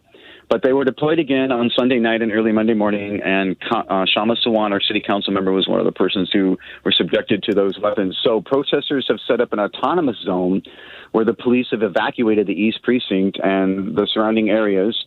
They've been having music concerts, documentary film screenings. The other night when I was there, they were showing 13. Community gatherings of all kinds have been taking place there. In fact, just the other night, 2 nights ago, Tuesday night, Cal Anderson Park was filled with thousands of people. All sorts of community leaders and labor union members and religious leaders were speaking to the crowd. And then City Council member Shama Sawant, who is proposing a ban on tear gas and chokeholds on Monday. And also, Pramila Jayapal, state representative, had her town hall last night where she's also pushing her Justice and Policing Act, which will do away with chokeholds. But that group marched in huge numbers, and thousands of marchers marched to City Hall, where member Sawant unlocked the doors for people, and everyone entered. I ended up addressing the crowd and performed some music because, yes, I'm a member of the community here, besides being a journalist. But the protest demanded the resignation of Jenny Durkin for failing to rein in the Seattle Police Department in this very militarized Who is that? So, Jenny Durkin, the mayor, has been, the protesters are demanding that she resign. There's a lot of pressure in Seattle for the resignation. Some council members are suggesting that she resign, and there is some power on the city council to demand that resignation. But it's called the Seattle Autonomous Zone, or the Capitol Hill Autonomous Zone, because it's in the Capitol Hill neighborhood up there. It's been getting a lot of coverage from New York Times, Washington Post, international coverage. Chief Carmen Best, actually visited the autonomous zone at a time when there were very, very few protesters there. But, Tom, honestly, every time she talks about how the Seattle police are only there to, protect people from violence, and then you see all the videos that I've taken myself, and witnessed the brutalization of protesters by the police, I can't take it completely seriously, when she had her press briefing the other day and I heard that. So yeah, that's what's been going on. Police riot all over the country. Is Seattle? I know you. While you're a reporter local to Seattle, we're talking about Mark Taylor Canfield. You do keep your eye on the national scene. My sense of it is that the police riots have largely settled down all across the country, except for Seattle and to some extent Portland. Is that your sense of it, or am I just looking at this through a Pacific Northwest-centric lens or something? Well, Seattle and Portland for years have had problems with their police department and excessive use of force and tear gas and things during protests. So there's been a confrontation going on. This has been happening for years. As we talked about on Tuesday, it goes back here in Seattle to the World Trade Organization protests and maybe even the anti-Iraq war protests, where the police here became very aggressive and militarized when dealing with protesters. We've also got an issue here, Jeff, where in Tacoma, police killed another black man, Manuel Ellis. It's been ruled a homicide. The mayor of Tacoma apologized to the family members and the community. And so we have another situation which has sparked, protests in the Northwest. So I think that what's happening in Seattle is a culmination of a very, very long struggle to hold the police department accountable. We've seen what's happened in Minneapolis and other cities around the country. Well, it's also been happening in Seattle for many years. And the Civilian Police Oversight, the Community Police Commission, the Office of Police Accountability, and even the Inspector General for the City of Seattle have said and stated this at the Public Safety Committee meeting for the City Council, that they are working in a flawed system. So everyone has known for years in Seattle, all the civil rights groups and myself have been out there trying to change and reform, the way that policing is done here. And it's finally the people have woken up and they're taking to the streets and they're not going away, Jeff. They may be here for a while. Okay. Mark Taylor Canfield. I appreciate it. Yep. My pleasure. Good talking with you, Mark. Thanks for the report. It's coming up on 28 minutes past the hour here on the Thom Hartmann Program. We'll pick up your phone calls on the other side of this. Taking back the mainstream media 3 hours a day, 5 days a week, right here. This is the Thom Hartmann Program. Stick with us. You're listening to the Thom Hartmann Program. Call 202-808-9925. It's the home of the political revolution. We'll be right back with more of your calls.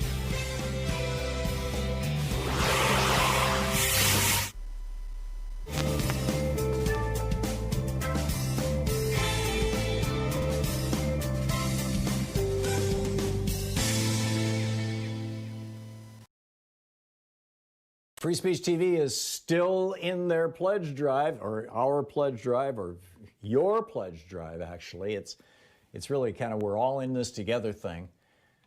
It really is. If we're going to have media that actually tells the truth about what's going on, it's not going to get a lot of funding from big corporations or, frankly, even big foundations. It's not going to get funding from the government. It's not going to be NPR or PBS or MSNBC or CNN. If we're going to have media that actually is willing to tell the truth and go wherever it may take you, or us, all of us, it needs to be funded by the people who consume it,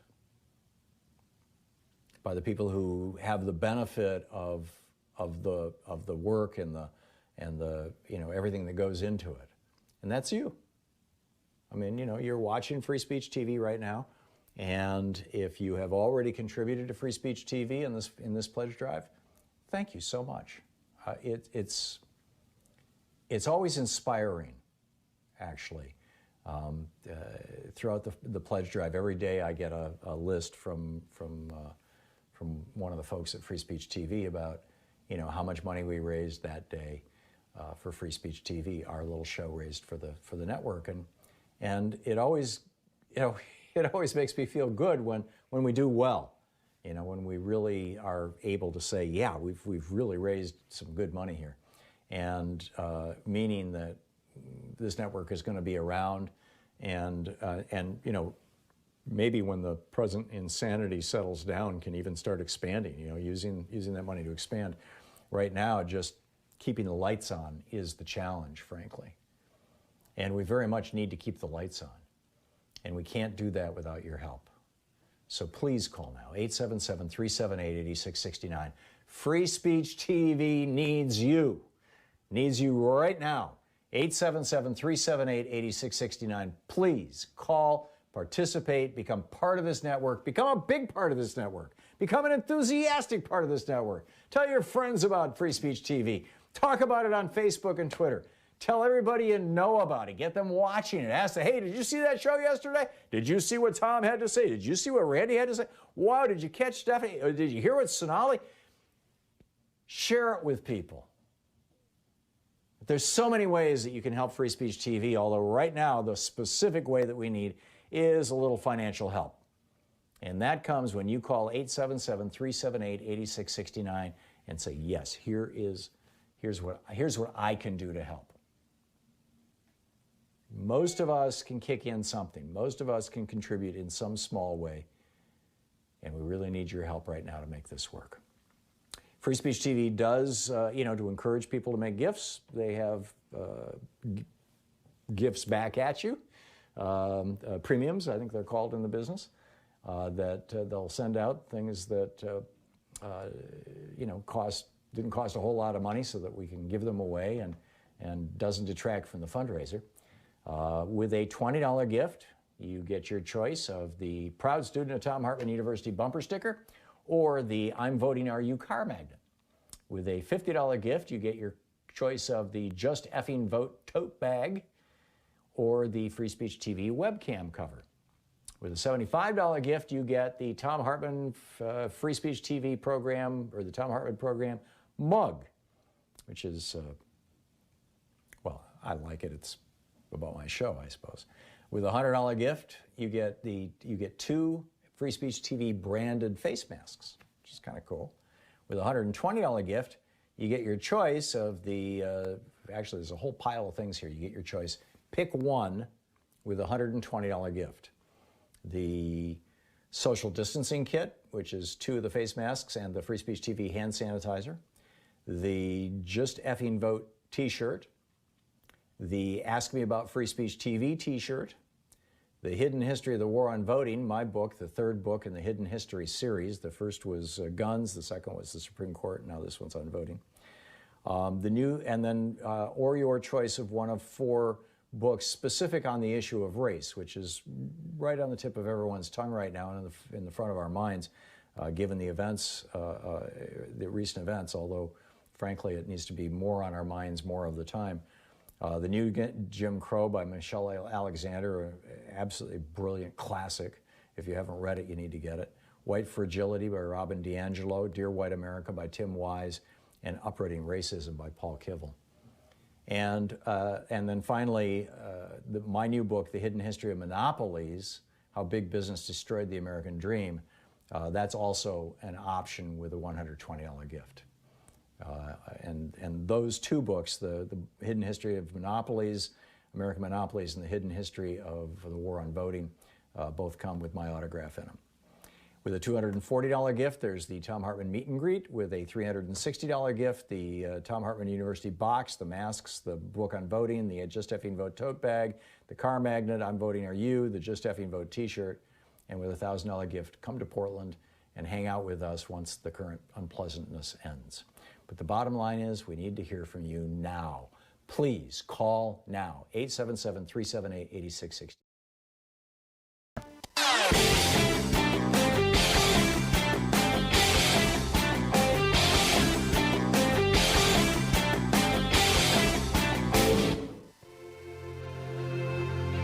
Coming up on this week's Science Revolution, how do we stop authoritarians like Trump and Bolsonaro from killing more people in this pandemic?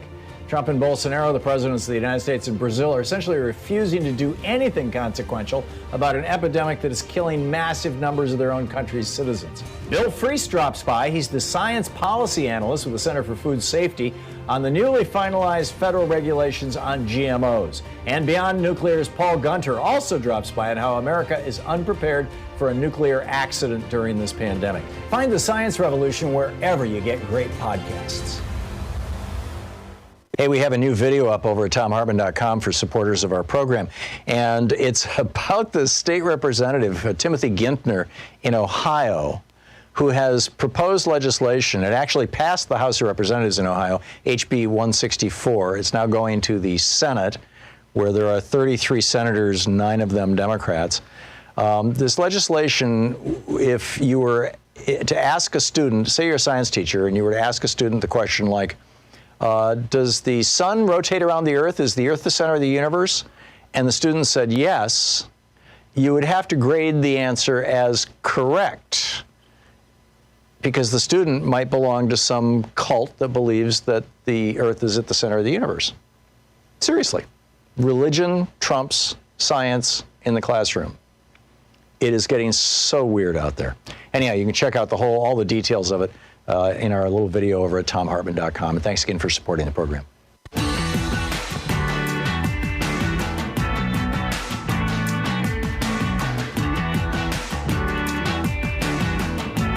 Welcome back. Thom Hartmann here with you, and Brent in Columbus, Ohio. Hey, Brent, what's on your mind? Hey, Tom. So the defund the police movement is kind of what's on my mind. And this is, I think that maybe that's a framing that's not going to do so well for us, for what I think or what I hope is the intent. And it should be maybe stated as a reduction of responsibility of the police officers. I think they get a lot of phone calls. A lot of things come into 911. A guy passes a $20 bill that's counterfeit, and that's a 911 call. Right. That concept seems that's a Secret Service situation. I mean, ultimately, there's no emergency. We don't need red and blue sirens. We don't need armed folks showing up to handle this situation. You just report it to the Secret Service, and they'll do an investigation. And that's just one example that's very, very pertinent, but it could be a whole plethora of things. 911 is for an emergency situation that is high stress and intense. I think we make a lot of requests of police officers in what we consider emergency situations that really could be done well after as just a basic investigation. Tell me what happened. Can I see I'm the with bill? you, and Brent, that's a piece of the whole defund the police. Is like, okay, let's pull resources out of policing, where policing is actually the least effective way to accomplish the goals that the community is hoping to accomplish, and move those resources into those areas, whether it's medical services, psychological services, social work, connection to other law enforcement agencies that may be more appropriate than local police departments, whatever it may be, in order to deal with these things. But frankly, if somebody's passing a bad check, or somebody, if a store owner thinks somebody's passing bad currency, it's not an entirely unreasonable thing to call the police. It's just that the police should not show up and kill somebody over a damn $20 bill, whether it's counterfeit or not. I mean, that has not even been adjudicated. That's the larger problem, in my humble opinion, Brent. But I get your point. Mike in Chicago. Hey, Mike, what's up? How you doing, Thom Hartmann? I made the mistake once of passing a $20 bill in a store that I didn't know had the print of Harriet Tubman on it. And I didn't know that it had her face printed on the picture side of the dollar bill, of the $20 bill. And I passed it on, and then they told me, "Hey, what are you doing? This is no good." And I looked at, I didn't know this was like this. I had got that $20 bill from the bank. So I wound up having to that's use pretty the unlikely, throw Mike, the dollar. but- I had to throw the $20 bill away because I couldn't get rid of it. The bank wouldn't even take it back. And then the other issue that I have, Donald Trump is going to Tulsa. It makes me wonder if he's pulling the same stunt Ronald Reagan pulled when he went out campaigning in Mississippi, and he went to one of these racist towns. But to go to Tulsa, where Tulsa was bombed by the American people, and the whole town of Tulsa on the black side was burnt down. Don't too many people know about that. That is something that they need to talk about as well. The bombing of Tulsa. And on Juneteenth. On Juneteenth. And that's what Trump is calling himself doing. So I'm thinking that the guy that, the little bald head guy from California, Stephen Miller. Stephen Miller. I believe this is all Stephen Miller, and everything that Trump is doing that is race related is not his doing, because he's so stupid he may not even know. But it's Stephen Miller that's I don't think so, Mike. pointing him I think the this way. guy, Donald Trump learned racism at his father's knee. His dad was arrested in 1918 or something like that at a Klan rally in New York. I mean, Donald Trump's first job working for his dad was identifying colored applicants. He wrote the word C on the application, which is why I use that word. It was to define people, black people, to identify them so his dad could refuse to rent to them. I mean, this is cooked in, baked in, and frankly, I think he's going to Tulsa on Juneteenth because he's trying to start something. And the big question is going to be, does anybody take his bait, or do the police even use it as a provocation? Even if the black community doesn't, will the police do it in a way that, God only knows what's going to happen, but this is the most tone-deaf thing that ever could have been. And he's going to give a speech on race? Really? Mike, thank you for the call. Well said. We'll be right no, we won't be right back. Charles in Miami. Hey, Charles, what's on your mind? Okay, first of all, to Jasper, what he was saying about, this privatization. To me, what I've learned from you, Tom, privatization leads to oligarchy in this country. You're taking federal money, giving it to private entities. And the worst thing about it is people like Trump has taken that money, I'm talking about the wealthy, the 1%, and used it for their purposes as far as giving it back to the RNC as campaign donations, and they're still claiming zero on their taxes because they took a loss for how many years. So we need to, first of all, up the corporate tax to 50%. We need to up it. And second of all, the reason why which is where it was, by the way, when Eisenhower was president. Excuse me, Charles. Go ahead. No problem. And second of all, the reason why I called in was because to see Trump saying that we're not going to change his military bases, although he has 5 military deferments where he never served in the military, and to see the police union coming out yesterday, very upset and feeling so dogged out because we're calling them out on their racist behavior. These people, and also the Senate. Let's not forget the Senate where they're saying, I don't know what is in the paper. I don't know what Trump said. And they're senators. And how could you not know what's current and going on? That's even more. Oh, they know what's going on. To get them out of there because they're not even up to date with what's going on daily. Well, we know. But what I'm saying is, with their hearts and minds so intrinsic and falling back onto, no, we're not going to change anything. This is the fight. We haven't accomplished anything yet until we change their minds or change their positions as far as firing them, getting them the hell out of there, and Democrats finally passing laws that we need to pass in this country. So the fight is not over with. We have just begun because you still have people saying, no, we're not changing anything. Police is going to still police the way they've been. No, this can't happen. And then on Fox News, they're lying and saying how they're going to defund the police. You're not going to have anything. Criminals are going to run wild. That's all I got to say, Tom. Thank you very much. Okay? Yeah. You're welcome. Thank you, Charles. Well said. And And this is, I mean, this is the hysteria, right, that's over at Fox News. And I think increasingly it's not working. Tucker Carlson losing advertisers just in the last couple of days. Years ago, 2, 3, 4 years ago, when Sean Hannity was saying outrageous things, and as I recall, they were about women, but I may be wrong. It took a couple of months to reach the point where Hannity was really feeling pressure from the kind of defund Hannity movement. This was very, very rapid, which brings us back to that conversation I was having with Ben Dixon at the very beginning of the show. Is this Me Too? Is this a change? Is this a substantial, substantive, real change? And to Charles's point, and to an earlier caller, we need to change our institutions, the rules by which our institutions work, because there's a lot of people inside those institutions you're never going to change.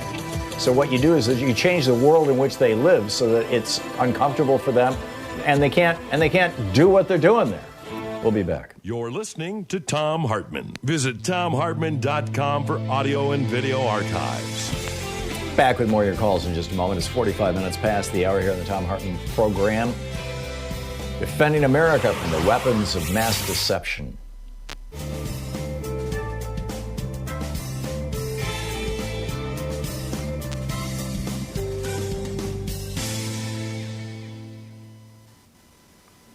And welcome back. Let's see here. Ben in Boiling Springs, South Carolina. Is that right? Yeah, it's Dan here in Boiling Springs. It's more of a trickling stream if you actually came down here. Okay. Anyway, so Black Lives Matter is officially calling to defund the police specifically. And ever since Trump's been crying about that phrase, Pelosi, Schumer have been running away from that as fast as they can. And Biden, tone deaf as usual, wants to throw more money at the cops. Okay? So I want to know, first of all, how do you feel about Trump framing this debate in a way that makes them look weak for them running away from it? Doesn't that just play into their hands? Secondly, yeah, well, let's get to the secondly after we deal with the firstly, Ben. I think the simple matter is that the Democratic Party, ever since the 1980s, with the rise of Fox News and the Rush Limbaugh program, and the full flower of the Powell memo, where a conservative movement coalesced with hundreds of millions of dollars for giant think tanks and started really leaning, using Lee Atwater's work the refs strategy, really started leaning on the media. And as a result of that, Democrats stopped using the word liberal. They started backing away from everything. They became very reactive. They started operating within Republican frames. That led to the Clinton presidency, where we saw the end of welfare as we know it, and quack, quack, quack, right? Deregulation and everything. Bill Clinton bought into all this because the Democrats were completely cowed by the Republicans. So the instinct, particularly of the Democrats who were active in politics back in the 70s and 80s and 90s, e.g. Pelosi, Schumer et al., and certainly Joe Biden. The instinct of these politicians is to defer to the Republicans. I don't think it's going to hold. I think that within the next week or so, and maybe even within a matter of a few days, you're going to see Pelosi, Schumer, Biden. You're going to see the white institutional power structures within the Democratic Party start to wake the hell up. Now, I may be wrong, Ben. I might be completely wrong, but and if I am, that's really a bad thing, because if these guys don't get where this country's at right now and they don't react to it appropriately, the Democrats are going to start losing. They're going to lose big, and we can't afford that. 4 more years of Donald Trump is literally the end of America as we know it. So anyhow, I agree. Your second point. Oh, well, my second point is it comes off and I see a lot of these pundits, frankly, white pundits, and a lot of my white friends, running away from this phrase and offering more watered down, just reform it or just make them nicer. And honestly, isn't that just more white people tisk-tissing at black people saying, you're not doing that the right way, this is how you should protest? And that's kind of why we're here. So it seems maybe we should just stop and listen and follow the lead of our of the black leaders in the community who are leading this charge and seize this moment and define what we really mean by defund the police. Yes, but that also means, Richard Wolff talked about this earlier, it doesn't mean throwing money at it. It means taking those funds that would go to the police and give them to first responders like EMTs and, child protective agencies and things like that. Yeah, I'm with you. I got it. Ben, thank you. Well, this is, in literature, the way that you know the deep character of the hero is how they respond under stress. That's true right across the board, and that's what we're going to be seeing with Democratic leadership in the next few weeks.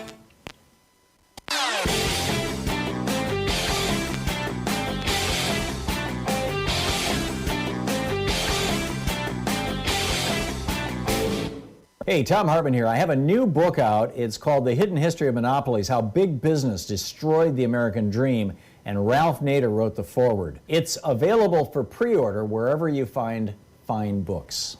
We have a new video up over at thomhartmann.com for people who are regular supporters of our program, and the essence of it is, I use a couple of examples. There's hundreds of them out there. In one case, Alabama is preparing to execute a man who was not guilty of the crime that he committed with a relatively high level of certainty, but still they're gonna kill this guy, an African American. And the other story out of New York State where the police officers hogtied this guy, elbows behind him, tied his legs together, and then threw him down a flight of stairs, mangled his face. He looked he was totally beaten. 12 hours later, he commits suicide in his cell. How is it possible that our prisons do this kind of stuff? Because the 13th Amendment says that slavery is still legal in the United States. You have no rights if you've been convicted of a crime. We need to amend the Constitution. Check it out at thomhartmann.com.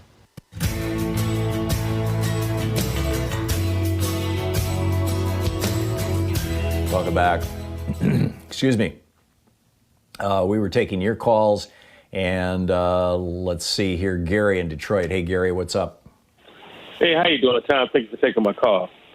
I just wanted to know, what exactly is Antifa? Is it actually an actual thing? Is there a leadership structure? I mean, what is that? Antifa is a contraction for two words, anti-fascist. And the anti-fascist movement has emerged in the last few years. Some anti-fascists started referring to themselves as Antifa. I would say the first anti-fascist movement, the first really serious anti-fascist movement in the United States was the mobilization of our army after we were bombed at Pearl Harbor and fighting a world war against fascists in Germany and fascists in Japan and fascists in Italy and Spain as well. And we won that war. Now we've got a new generation of fascists coming up. They call themselves the Proud Boys, the Boogaloo Boys, and all these other things, and Republicans to a large extent. And the anti-fascist movement is saying no to fascism. To say that Antifa is a them is like saying conservative is a them or liberal is a them. There's no, you can't address a letter Antifa, Washington, D.C., and it's not going to go anywhere. Just like if you addressed a letter Conservatives, Washington, D.C., it wouldn't go anywhere. So, makes sense, Gary? Okay, thank you. I appreciate it. Yeah, you're welcome. Good to hear from you. Robert in Greenville, South Carolina. Hey, Robert, what's up? Hey, Tom, I would just like to hear your thoughts on this systemic racism that we're dealing with in this country. I appreciate all the legislation for the individual acts as far as the chokeholds and things like that. But it seems like the problem is a little more broader than what is being addressed. There is a system where actually racism is profitable, especially in the political and corporate arenas. So how do we take the profit out of racism? You start introducing penalties for the practice of it as a beginning point. But I think that there's a deeper cancer deeply buried inside our society, and that has to do with the 13th Amendment. And this is what Richard Wolff and I were talking about earlier. The 13th Amendment did not end slavery. The 13th Amendment ended slavery unless it's conducted under the color of law. In other words, the 13th Amendment says slavery shall be ended except for persons convicted of crimes. I'm paraphrasing, but that's quite literally what it says. It's one sentence. And what that has done is it has allowed slavery as an institution to continue in a slightly modified form, and in our prisons. And it's the reason why, very simply, it's the main reason why we have more people in prison in the United States than any other country in the world, possibly excepting China if you consider the Uyghurs as prisoners. But if you don't, I mean, we even have more prisoners than China, police state. And why? Because, hey, it's slave labor. And now we're privatizing prisons all over the country so that these giant prison companies like Correction Corporation of America and whatnot, so that they can make money off slavery in the United States. And then so when you've got that cancer of slavery still embedded in the core of the government of every state that is running, their prisons, in the police departments of every state that interact with their prisons and bring people to the prisons, and then the larger systems of every state where the economy to some extent, particularly in the rural areas, depends on prisons. What you have is a system that is built on a basis of slavery and racism, or slavery that is being practiced in a racist fashion, as it always has been in the United States, and it seeps into everything. This is why we're seeing, so you've got 61 metro areas where we can document, where David K. Johnston can document that they're still practicing redlining, and the Trump administration is just fine with that. So, banking now is systemically racist. Well, it has been all along, but still is systemically racist. And I'd say that, one of the places, if we want to get to an original cause or an original source, one of the places we need to start is we need to strip out of the 13th Amendment that proviso that allows slavery to continue in our prison system. What do you think, Robert? Yeah, I agree with that totally. What about the political aspect and the way, each parties have been guilty of it during certain times in history, but they'll frame a narrative to produce divisions amongst the general population. And to be honest, I had many Trump associates that I got along fine with before the narrative began to be politicized the way it has under this administration. So it's not really that healthy for the environment that we live in. Yet, the political system that we have seems to allow framing narratives, and like I said, sometimes on both sides, they frame the narrative where it creates racial divisions amongst us. Yeah, and then exploit that and pretend to solve that by putting more cops on the streets or whatever. Sean, I think we should be in a break right now. Robert, thank you for the call. Well said. We'll be back. We're hitting the top of the hour. Let's see here in the third hour today. I know Medea Benjamin is going to drop by. We're going to be talking about the defunding the military as well as the police. This extends beyond just what's going on our streets. And we're also going to be talking about what happens when the insects die. Are we next? The answer, it turns out, is probably yes. You're listening to Thom Hartmann.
So we have a new video up for people who are supporters of the Thom Hartmann Program. Specifically, it's over at thomhartmann.com, talking about language, how we use language. Language matters tremendously. And we have chosen as a society, as a culture, as media, as political leadership, et cetera, not to refer to people like Steve Mnuchin, who threw thousands of people out of their homes illegally during the banking crisis, as looters. not to refer to Rex Tillerson, whose oil company has ravaged much of the third world, literally destroying people's lives, killing people, poisoning people. We don't refer to them as looters. We don't refer to the police who go into neighborhoods and kill people, minorities, particularly African Americans. We don't refer to them as looters stealing their lives. But when black people rise up and say, no, enough, we call them looters. There's something wrong with this. Check it out. It's at ThomHartmann.com. Free Speech TV is still in their pledge drive, or our pledge drive, or your pledge drive, actually. It's really kind of we're all in this together thing. It really is. If we're going to have media that actually tells the truth about what's going on, it's not going to get a lot of funding from big corporations or, frankly, even big foundations. It's not going to get funding from the government. It's not going to be NPR or PBS or MSNBC or CNN. If we're going to have media that actually is willing to tell the truth and go wherever it may take you, or us, all of us, it needs to be funded by the people who consume it, by the people who have the benefit of the work and the everything that goes into it, and that's you. I mean, you're watching Free Speech TV right now, and if you have already contributed to Free Speech TV in this pledge drive, thank you so much. It's always inspiring, actually. Throughout the pledge drive, every day I get a list from one of the folks at Free Speech TV about how much money we raised that day for Free Speech TV, our little show raised for the network, and it always makes me feel good when we do well, when we really are able to say, yeah, we've really raised some good money here, and meaning that this network is going to be around, and maybe when the present insanity settles down, can even start expanding. Using that money to expand. Right now, just keeping the lights on is the challenge, frankly, and we very much need to keep the lights on, and we can't do that without your help. So please call now, 877-378-8669. Free Speech TV needs you right now. 877-378-8669. Please call, participate, become part of this network, become a big part of this network, become an enthusiastic part of this network. Tell your friends about Free Speech TV. Talk about it on Facebook and Twitter. Tell everybody you know about it. Get them watching it. Ask them, hey, did you see that show yesterday? Did you see what Tom had to say? Did you see what Randy had to say? Wow, did you catch Stephanie? Or did you hear what Sonali? Share it with people. There's so many ways that you can help Free Speech TV, although right now the specific way that we need is a little financial help. And that comes when you call 877-378-8669 and say, yes, here's what I can do to help. Most of us can kick in something. Most of us can contribute in some small way. And we really need your help right now to make this work. Free Speech TV does, to encourage people to make gifts. They have gifts back at you, premiums, I think they're called in the business, that they'll send out things that, didn't cost a whole lot of money so that we can give them away and doesn't detract from the fundraiser. With a $20 gift, you get your choice of the Proud Student of Thom Hartmann University bumper sticker or the I'm Voting Are You car magnet. With a $50 gift, you get your choice of the Just Effing Vote tote bag or the Free Speech TV webcam cover. With a $75 gift, you get the Thom Hartmann Free Speech TV program or the Thom Hartmann Program mug, which is, I like it. It's about my show, I suppose. With a $100 gift, you get two Free Speech TV branded face masks, which is kind of cool. With a $120 gift, you get your choice of the, actually there's a whole pile of things here. You get your choice. Pick one with a $120 gift. The social distancing kit, which is 2 of the face masks and the Free Speech TV hand sanitizer. The Just Effing Vote t-shirt. The Ask Me About Free Speech TV t-shirt. The Hidden History of the War on Voting, my book, the third book in the Hidden History series. The first was guns, the second was the Supreme Court, now this one's on voting. Or your choice of one of 4 books specific on the issue of race, which is right on the tip of everyone's tongue right now and in the front of our minds, given the events, the recent events, although frankly it needs to be more on our minds more of the time. The New Jim Crow by Michelle Alexander, an absolutely brilliant classic. If you haven't read it, you need to get it. White Fragility by Robin DiAngelo, Dear White America by Tim Wise, and Uprooting Racism by Paul Kivel. And then finally, my new book, The Hidden History of Monopolies, How Big Business Destroyed the American Dream. That's also an option with a $120 gift. And those 2 books, the Hidden History of Monopolies, American Monopolies, and the Hidden History of the War on Voting, both come with my autograph in them. With a $240 gift, there's the Thom Hartmann Meet and Greet. With a $360 gift, the Thom Hartmann University box, the masks, the book on voting, the Just Effing Vote tote bag, the car magnet, I'm Voting Are You, the Just Effing Vote t-shirt. And with a $1,000 gift, come to Portland and hang out with us once the current unpleasantness ends. But the bottom line is we need to hear from you now. Please call now, 877-378-8660. 71% of greenhouse gas emissions since 1988 can be traced to just 100 corporations. On Fire by Naomi Klein.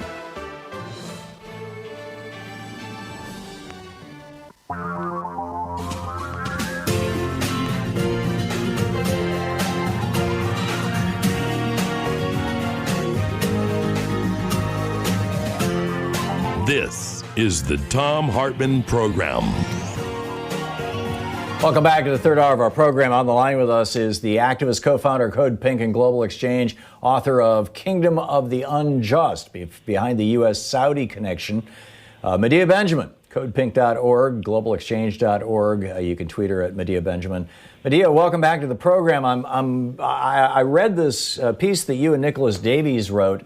I'm not sure where it was first published. I saw it on Mint Press News, saying, Black Lives Matter everywhere. It's time to defund the U.S. military.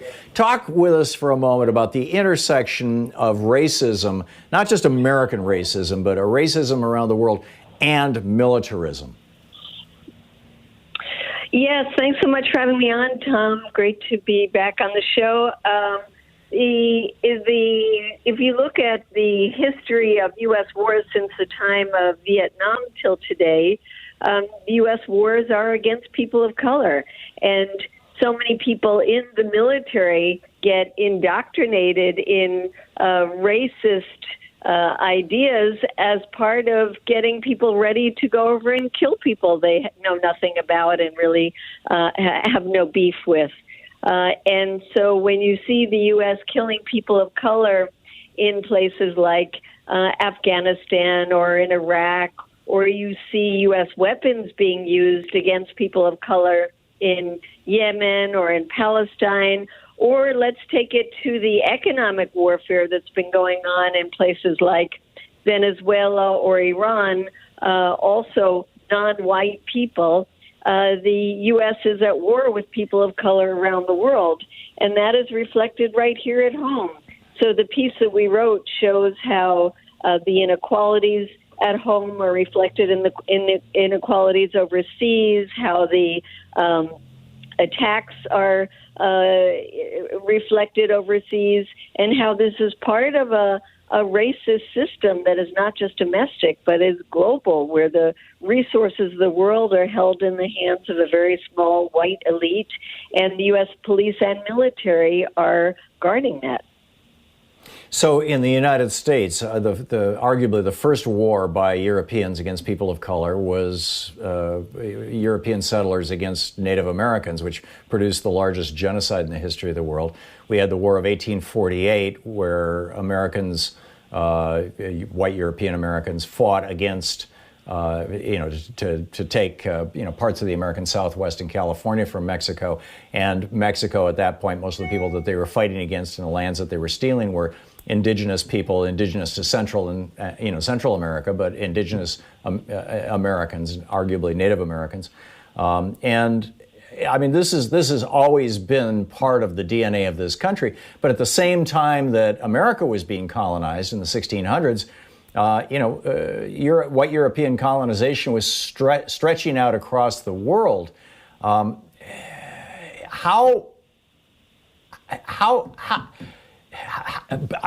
don't know the question to ask here, Medea. I know where I'm trying to get to, which is, how did this white supremacy come out of Europe and basically over a 400-year period conquer the world and keep the world largely suppressed based on race? And then, of course, you've got kind of subsets of that. I mean, Japan thought they were going to do this with China in the late 1930s, early 1940s.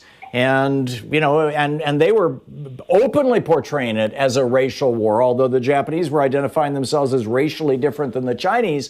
I mean, I think you could argue that using race as a presupposition for war, or as a justification for war, is a very, very ancient thing.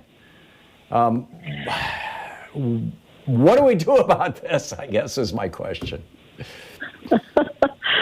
Well, I'm glad you brought it back to the founding of this country. And what do we do about it? I think we build movements. And the purpose of the piece we wrote is for people to be reflecting on the call for Black Lives Matter in this larger context, to say that what is happening at home is happening overseas, that instead of saying, oh, let's take the military off our street and put it back where it belongs, fighting people overseas, no, that's not what we want.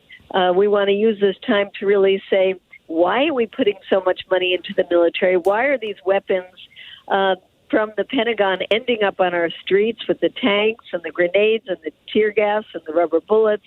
And isn't it really part of a much larger movement we need that ends the militarization both at home and abroad? And I love the conversation that's happening around defund the police and getting people to really think about what that could look like. And I think that same conversation needs to happen about our military, not just how do we take the money and but also could a non-militarized international force really look like that takes some of the conflicts that are raging and deals with them in a different kind of way, just like we're envisioning at home. And there are so many of these, well, not the UN peacekeeping forces, because they are mostly armed and have been very controversial, but there are NGOs that have been created that send people into conflict zones, non-armed, accompanying people whose lives are in danger, and doing amazing work that we could really put lots of money into, because now they're funded with very small, $10 million budgets, and see ways to deal with conflicts not in the militarized way we're doing it now.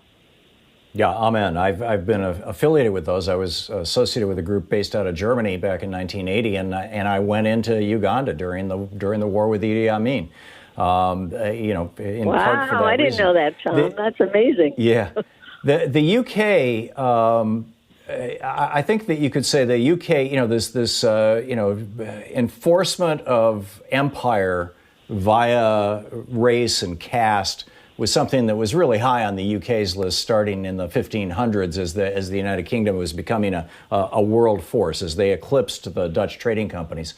And after World War II, or actually after World War I, the empire of the United Kingdom, basically the UK just said, okay, that's it, we're not in the empire business anymore. And, let their colonies go, essentially, and stopped enforcing this world order. And, I mean, they've been part of the new American world order, as it were.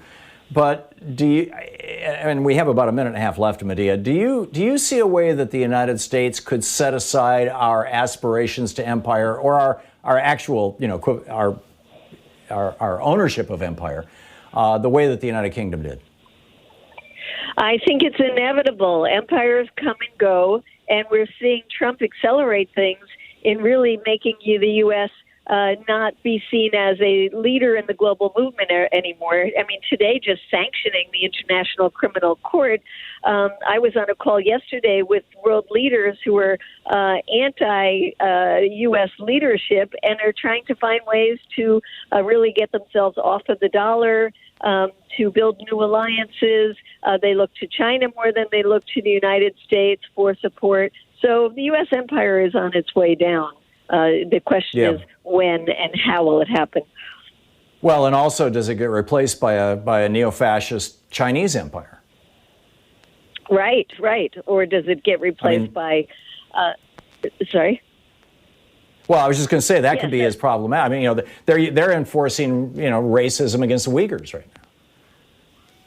Yes, but when you look at their relationships with the rest of the world, there is a lot more sympathy to the support from the Chinese than the U.S. exploitation. Yeah, very interesting. Very interesting. It is a large conversation. Medea Benjamin, Medea, thanks. CodePink.org. Medea, thanks so much for dropping by today. It's great talking with you. Thanks for having me on. Bye-bye. And you're welcome. And just a reminder, Black Lives Matter everywhere. It's time to defund the U.S. military is the title of Medea's piece. We'll be right back. This is the Thom Hartmann Program. 15 minutes past the hour, back with more of the news of the day and your calls in just a moment.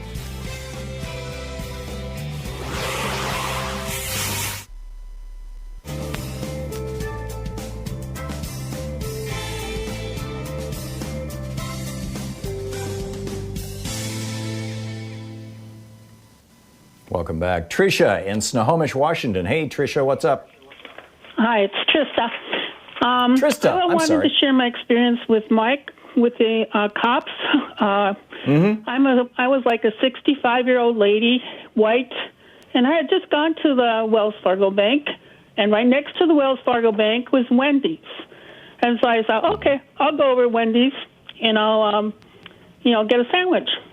And so I had the money that I had just taken from the ATM, and I handed the money to the girl, and she says, just a minute, I'll be right with you. I'm going, this is taking an awful long time. All of a sudden, the cops show up, and they come over in my car, and they go, oh, we hear that you're passing counterfeit money. And I'm going, whoa. What? I just got this money from the bank, the ATM. And so anyway, so they says, well, we'll follow you. We'll let you drive your own car to the bank, and we'll follow you, but don't you dare make a run for it. So I went over to the bank, and the cops went with me, and we went up to the teller, and the teller goes, this is not counterfeit. This is old currency. And I told her, I said, just got it from the ATM. And she said, this has been out of circulation for quite a while. Yeah. Yeah. Oh, that's so bizarre. But here's the thing, Trista: the fact that you weren't dragged out of your car, the fact that you weren't arrested, the fact that you weren't killed. It's like I'm reminded that after Dylan Roof murdered people in a church in South Carolina, he was taken by the police to Burger King on the way to jail. I'm guessing you're white. That's right. I'm a white 65-year-old woman. So there you go. So that's how I got treated. But I wanted to say also add to the fact, I used to work for the Bureau of Prisons, U.S. Bureau of Prisons, and I found out that if I treated the inmates with respect, I got respect in return and had less trouble. Yeah, which is kind of a basic human, I think, fact. Yeah. Well said and well done. Thank you very much for the call, Trista. And Hector in Chicago. Hey, Hector, what's up? Thanks for watching Free Speech. Hi, Tom. Thanks for the work. Where's the petition to oust the government? It's called an election. If that's what you're talking about. If you want to change the leadership, you do that in November. Tom, we're equal and power to the government, aren't we? One and one does equal two, doesn't it? I mean, the Constitution doesn't say that. We the people equal in power to the government. No, what the Constitution, we the people give certain powers to the government. We restrain certain powers from the government, and we elect. I mean, this is not a pure democracy. This is a representative democracy. We elect people to represent us. not to rule over us, but to represent Why us. don't they Donald lead Trump us didn't then? get that memo, but There's Say a what? call out for the people to oust the government. And no, I don't know of any Wolff- call like that, Hector. Well- The call that I'm hearing is to oust particular politicians. Well, you could argue that Trump is trying to deconstruct the administrative state. He's trying to take apart America. He's taking apart the ousting institutions, the government, right? the federal He's, institutions, right? But there was no mandate for that, unless you count the billionaires who helped put Trump in office, or foreign governments that don't like our form of government that helped put Trump in office. Coming up on 20 minutes past the hour. We'll be right back. Stay tuned.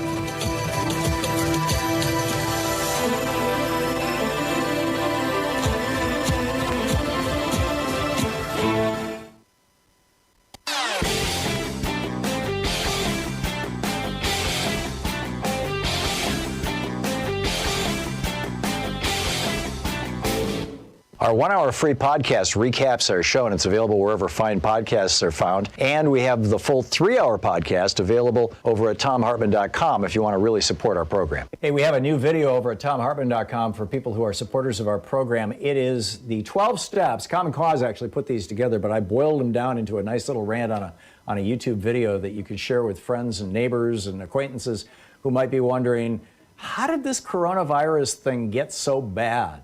Why is it that the United States has a third of the deaths in the world? Why do we have over 100,000 dead people, and South Korea has 200, and Taiwan has like 70, and Australia has fewer than 100, and has pretty much squashed the virus? Why is it that only 7 people died in New Zealand?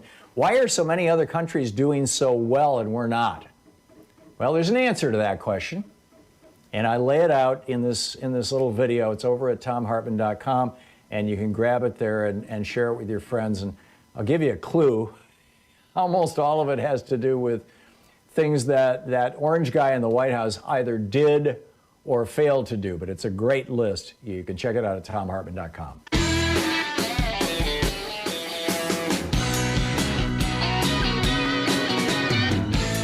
Welcome back. Thom Hartmann here with you. Pat in Bellevue. Hey, Pat, what's up? Hi, Tom. You just said something about Britain giving up its possessions like India willingly, but it wasn't the willingly. There was a condition of the U.S. joining the World War II in 41 or 42 or whatever it was. That was one of the conditions. That's how India had to be parted with in... really? I did not know that. And I'm sure that's the truth, and that's what I was told anyway. But so Britain, that was why it was the deadline for 1948 was for Britain to leave India. And now, what about the deconstruction of the Ottoman Empire? I mean, all those countries' boundaries were redrawn immediately after World War II, and I thought that a number of the countries that where the boundaries were redrawn or they were granted independence were former British colonies. Am I wrong in that? I know Uganda because I've been there a number of times. They got independence in 1956, I'm pretty sure, if I'm remembering correctly. So it was kind of a gradual process. I don't know about that. All I'm talking about is the 1948 Britain having to give up India, put it back to Indian membership, and then I don't know about the African companies. I don't know that was forced or they themselves made it sure that they became independent. But of course, I've just written a book about it. It's the post-war London was filled with people. First of all, it was the Pakis, and then the Rhodesias, and then the rest of them came in. And the hardest part was reabsorbing the British Army families, because they lived in India for a century at least. And these people came back. They were usually in their 60s and 70s. They had no idea how to look after themselves. My sister-in-law took in a couple of relatives who were in their 70s. They had never washed their clothes. They had never cooked. They had never done anything. And she took them in until they lived with her until she died. And they were in terrible shape because they had no idea how to exist. Remarkable. What's the title of your book, Pat? Service. What? Is your book available? Yes, it is. It's not on that exactly. I'm calling it Memories of an Octogenarian because I'm 86. And but it's a story. I've written it. It starts in. Well, I'm born in 33, so I can remember being 36 in 36 because I can remember very clearly the fire at the Crystal Palace. I mean, my father picked me, a 3-year-old, up at 10 o'clock at night and said, "Look at the glow in the sky. You'll remember this for the rest of your life." And he was quite right. And to my book, Mark talked about. I lived through London, Wembley, World War II, post-war London, and left there in '56. And became Pat, I have to move along, but thank you for sharing this all with us. It's an absolutely fascinating story, and thanks for correcting me on British history. I need to read a good history of the end of, basically the end of British colonialism. Don in Grange, Texas, or Orange, Texas, excuse me. Hey, Don, what's up? Yes, thank you, Tom. I've been hearing the comments about defunding police departments, and I think you can treat defunding of the police department similar to the way you transfer electricity, okay, in that you have two systems working simultaneously, and then as you cut one, you add the new system. The police department, if you have a bad police department, you take and you create a new police department separate from the old police department, and you transfer certain duties to the new police department that keeps the old police department still working until you get everything transferred over to the new, and then you can disband the old. I think broadly that's what people are talking about and calling it public safety instead of policing.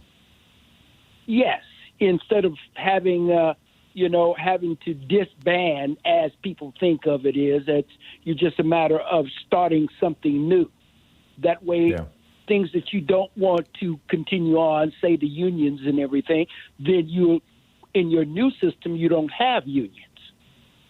Right, and you know who, or you can have unions, but they don't have power over things like, killer cops, they simply negotiate for pay and benefits, which is just a fine thing. I mean, we should have unions negotiating for pay and benefits, but if there was a union at a car maker's place that said, hey, our white workers should have the right to beat up black workers, at General Motors, that's kind of beyond the pale for a union, right?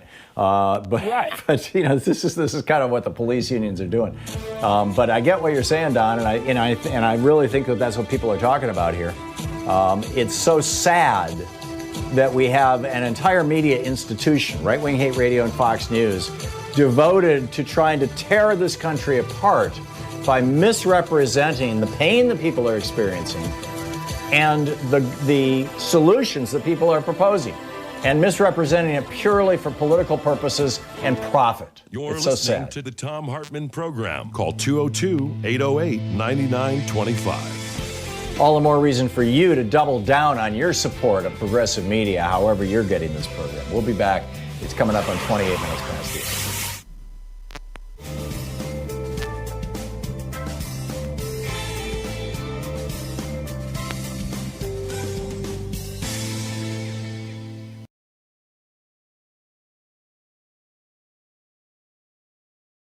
Free Speech TV is still in their pledge drive, or our pledge drive, or your pledge drive, actually. It's really kind of we're all in this together thing. It really is. If we're going to have media that actually tells the truth about what's going on, it's not going to get a lot of funding from big corporations or, frankly, even big foundations. It's not going to get funding from the government. It's not going to be NPR or PBS or MSNBC or CNN. If we're going to have media that actually is willing to tell the truth and go wherever it may take you, or us, all of us, it needs to be funded by the people who consume it, by the people who have the benefit of the work and the everything that goes into it, and that's you. I mean, you're watching Free Speech TV right now. And if you have already contributed to Free Speech TV in this pledge drive, thank you so much. It's always inspiring, actually. Throughout the pledge drive, every day I get a list from one of the folks at Free Speech TV about, how much money we raised that day for Free Speech TV, our little show raised for the network, and it always, it always makes me feel good when we do well, when we really are able to say, yeah, we've really raised some good money here, and meaning that this network is going to be around, and maybe when the present insanity settles down, can even start expanding. Using that money to expand. Right now, just keeping the lights on is the challenge, frankly, and we very much need to keep the lights on, and we can't do that without your help. So please call now, 877-378-8669. Free Speech TV needs you right now. 877-378-8669. Please call, participate, become part of this network, become a big part of this network, become an enthusiastic part of this network. Tell your friends about Free Speech TV. Talk about it on Facebook and Twitter. Tell everybody you know about it. Get them watching it. Ask them, hey, did you see that show yesterday? Did you see what Tom had to say? Did you see what Randy had to say? Wow, did you catch Stephanie? Or did you hear what Sonali? Share it with people. There's so many ways that you can help Free Speech TV, although right now the specific way that we need is a little financial help. And that comes when you call 877-378-8669 and say, yes, here's what I can do to help. Most of us can kick in something. Most of us can contribute in some small way. And we really need your help right now to make this work. Free Speech TV does, to encourage people to make gifts. They have gifts back at you, premiums, I think they're called in the business, that they'll send out, things that, didn't cost a whole lot of money so that we can give them away and doesn't detract from the fundraiser. With a $20 gift, you get your choice of the Proud Student of Thom Hartmann University bumper sticker or the I'm Voting Are You car magnet. With a $50 gift, you get your choice of the Just Effing Vote tote bag or the Free Speech TV webcam cover. With a $75 gift, you get the Thom Hartmann Free Speech TV program or the Thom Hartmann Program mug, which is, I like it. It's about my show, I suppose. With a $100 gift, you get 2 Free Speech TV branded face masks, which is kind of cool. With a $120 gift, you get your choice of the, actually there's a whole pile of things here. You get your choice. Pick one with a $120 gift. The social distancing kit, which is 2 of the face masks and the Free Speech TV hand sanitizer. The Just Effing Vote t-shirt. The Ask Me About Free Speech TV t-shirt. The Hidden History of the War on Voting, my book, the 3rd book in the Hidden History series. The first was guns, the second was the Supreme Court, now this one's on voting. Or your choice of one of 4 books specific on the issue of race, which is right on the tip of everyone's tongue right now and in the front of our minds, given the events, the recent events, although frankly it needs to be more on our minds more of the time. The new Jim Crow by Michelle Alexander, an absolutely brilliant classic. If you haven't read it, you need to get it. White Fragility by Robin DiAngelo, Dear White America by Tim Wise, and Uprooting Racism by Paul Kivel. And then finally, my new book, The Hidden History of Monopolies, How Big Business Destroyed the American Dream. That's also an option with a $120 gift.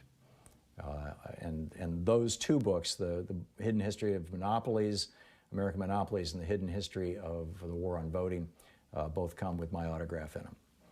With a $240 gift, there's the Thom Hartmann Meet and Greet. With a $360 gift, the Thom Hartmann University box, the masks, the book on voting, the Just Effing Vote tote bag, the car magnet, I'm Voting Are You, the Just Effing Vote t-shirt.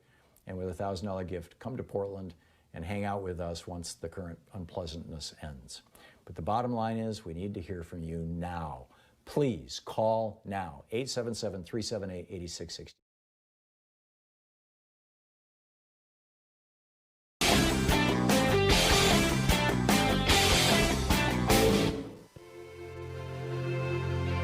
Coming up on this week's Science Revolution, how do we stop authoritarians like Trump and Bolsonaro from killing more people in this pandemic? Trump and Bolsonaro, the presidents of the United States and Brazil, are essentially refusing to do anything consequential about an epidemic that is killing massive numbers of their own country's citizens. Bill Friess drops by. He's the science policy analyst with the Center for Food Safety on the newly finalized federal regulations on GMOs. And Beyond Nuclear's Paul Gunter also drops by on how America is unprepared for a nuclear accident during this pandemic. Find the Science Revolution wherever you get great podcasts. So we have a new video up for people who are supporters of the Thom Hartmann Program. Specifically, it's over at thomhartmann.com, talking about language, how we use language. Language matters tremendously. And we have chosen as a society, as a culture, as media, as political leadership, etc., not to refer to people like Steve Mnuchin, who threw thousands of people out of their homes illegally during the banking crisis, as looters, not to refer to Rex Tillerson, whose oil company has ravaged much of the third world, literally destroying people's lives, killing people, poisoning people. We don't refer to them as looters. We don't refer to the police who go into neighborhoods and kill people, minorities, particularly African Americans. We don't refer to them as looters, stealing their lives. But when black people rise up and say, no, enough, we call them looters. There's something wrong with this. Check it out. It's at thomhartmann.com.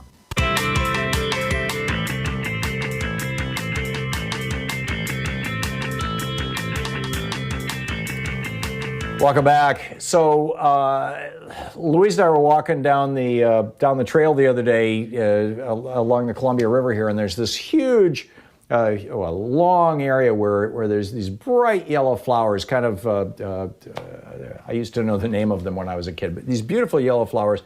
And I remember, literally 30, 40, 50 years ago, more than 50 years ago when I was a kid, a pile of flowers like that, a half an acre of flowers like that would be filled with bees. And we walked about a quarter mile along these flowers that were just wildflowers that were covering this path, and didn't see one single honeybee. We saw two, of the bumblebees. I believe they live in the ground kind of bees, and we saw a few flies, and that was it. Mute Schimpf is with us, the food campaigner with Friends of the Earth Europe. FOEEurope.org is the website. Mute's Twitter handle is MUTESCHIM.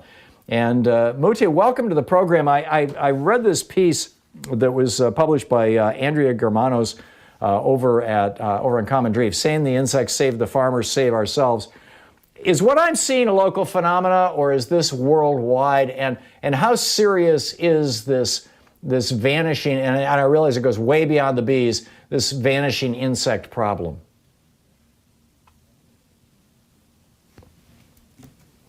Oh, Mute has vanished. I don't know what happened. But we'll try to get her back on the line. And in the meantime, let me just pick up one of your phone calls here. Richard in Mastic, New York. Hey, Richard, what's on your mind today? Hi, Tom. I am a licensed aircraft mechanic. I know you're a licensed pilot, so maybe you can relate. But as a mechanic, I'm not working currently in the aviation industry, but when I was, if I did some sort of shoddy work, or if I in any way caused an accident or as a result of my work or a loss of life, I would be prosecuted and fined by the FAA for this. I currently work for a railroad. I do shoddy work, cause a train accident. If engineers, I'm not an engineer, the engineers are subject to the same thing. I was also subject to random drug testing. I was also subject to drug testing if there was an accident, even something simple like coming down off a ladder and I twisted my ankle. Right. And when I had to go for that, Richard, I have my guest back on, so let me if we could just cut to the chase. I'm assuming what you're saying is, why don't police have similar liability? Why don't they face similar liability to what you faced? And the simple answer is, in 1982, the Supreme Court gave them what's called qualified immunity. And then they should also be licensed so that they cannot go from. I agree with you. I absolutely agree with you. Richard, I want to get back to my guest, but I totally agree with you, and your point is really well taken. Mute Schimpf is with us. Mute, I don't know when you dropped off or where I lost you, but I'm wondering, the death of insects all around. We're seeing it certainly here in the Pacific Northwest in the United States. You are the food campaigner with Friends of Earth Europe, FOEEurope.org. What is the true state of the insect populations around the world, and why should that concern us? I mean, when we started compiling information, we were already aware that the situation is not good. But we were really shocked about the dimensions. Insects are in decline all over the world, and the main driver for the insect loss is industrial farming and especially heavy pesticide use. This also impacts the farming sector itself, because without insects, a lot of our crops could not grow because they are dependent on the pollination. It's broccoli, it's almond, it's cherries. A lot of our food depends, actually, around 3/4 of our food are depending on pollination of insects. So therefore, the sharp decline of them should make us treat nature, should make us treat it very differently than we do at the moment. So we're literally looking at a world that might be experiencing substantial losses of food as a consequence of the loss of insects. And we're not talking about eating the insects. We're talking about the insects being the pollinators that produce food. We talk about all insects. I mean, insects can also be plant pests. They can also cause harm to crops. But 1/3 of the insects who are responsible for the pollination of food crops are under threat. And in total, 1/3 of all insects on this planet are threatened by extinction. So it's important for ecosystem, it's important for our food, it's important for our nature. So we definitely should change how we do agriculture. Is this being driven exclusively by, or even largely by the use of chemical pesticides, or is it also, I understand the other big factor is loss of habitat. How do we rank the threats to the insect population that in a secondary way threatens literally our survival as a species? I mean, actually, the public interest and research focusing on insects is quite limited. So in some regions, for some species, we have quite some good ideas. For others, we don't even know that some species might exist. Some researchers say we only know maybe 1/4 of all insects that are actually exist on this planet. One key driver is definitely industrial agriculture, because having monocultures, using fertilizers, using pesticides, having very standardized landscapes impacts the survival, impacts the feed for insects. Of course, also loss of ecosystem and growing cities and having no roads. So limit the ecosystem for the insects themselves also are key driver. But it's very clear that especially the use of pesticides are double threat, because sometimes they harm the insects directly, and secondly, by killing the weeds that the insects normally would eat, they just don't have enough to survive or to exist. Yeah, it's a huge issue. Mute Schimpf. Mute, thank you so much for dropping by today. It's great speaking with you. Thank you. Thanks. Yeah, great speaking with you. And that's Friends of Earth Europe, FOEEurope.org is the website. Twitter handle Muteschim, MUTESCHIM. So back to some of the other issues that we're talking about here today. Ramon in San Francisco. Hey, Ramon, what's on your mind today?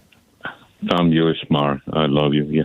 Listen, I was reading the New York Times on the weekend on Saturday and talked about this General Mark Milley. And this guy is a good hope for us. This morning, he apologized for being in the picture show with Trump. Yeah, at the Episcopal which is a big deal. It is indeed, because in that way, we know that we're not alone. I thought that this country was heading for dictatorship, like in my country, El Salvador, when I was there a long time ago. But now I realized that there are good people still in America, that we believe in the system. We haven't destroyed it yet. And the best hope is November. We all have to go there. And this guy is going to be walked out like Biden said this morning. He's going to be walked out of the White House with an escort of our security. And this has to be let's we don't so, have Ramon. to go to the road to the bad road. this is the right way we're going. And I'm very happy that this general took that stand. I mean, it's amazing. I love it. Okay, that's all. Are there any, Ramon, did you say you're from El Salvador originally? Yes, I am. Are there any lessons? We just have a minute until we're going to hit a break, Ramon. But are there any lessons from what your country went through for all the rest of us, things to look out for? Because when the military goes blind following a leader like Trump, all you have to do is repression. There is no work, and they cheat in the elections. All you have to do is a super revolution. And we don't want to go that way. We don't have to. Right. We still have to save this country. We're on time. Don't let it go off our hands. So you see Mark Milley and Mark Esper, these General Milley and General Esper, or Defense Secretary Esper, by pushing back against Trump as preventing tyranny here in the United States. That's a good thing. Yes. I just hope that they don't resign and Trump doesn't replace them with toadies, like he did there are many people behind them who believe what they're saying. Yeah, there are many people in the Army right now that they believe in us. Believe me, we will believe in democracy. Let's hope so. Okay, Ramon, thank you very much. I see what he did to the Justice Department. I see what he did with the State Department by putting another authoritarian in there. You're listening to Thom Hartmann. Visit ThomHartmann.com for audio and video archives. Mike Pompeo, who was an old toady of the Koch brothers. I mean, it's just... Anyway, we'll see. We'll be back.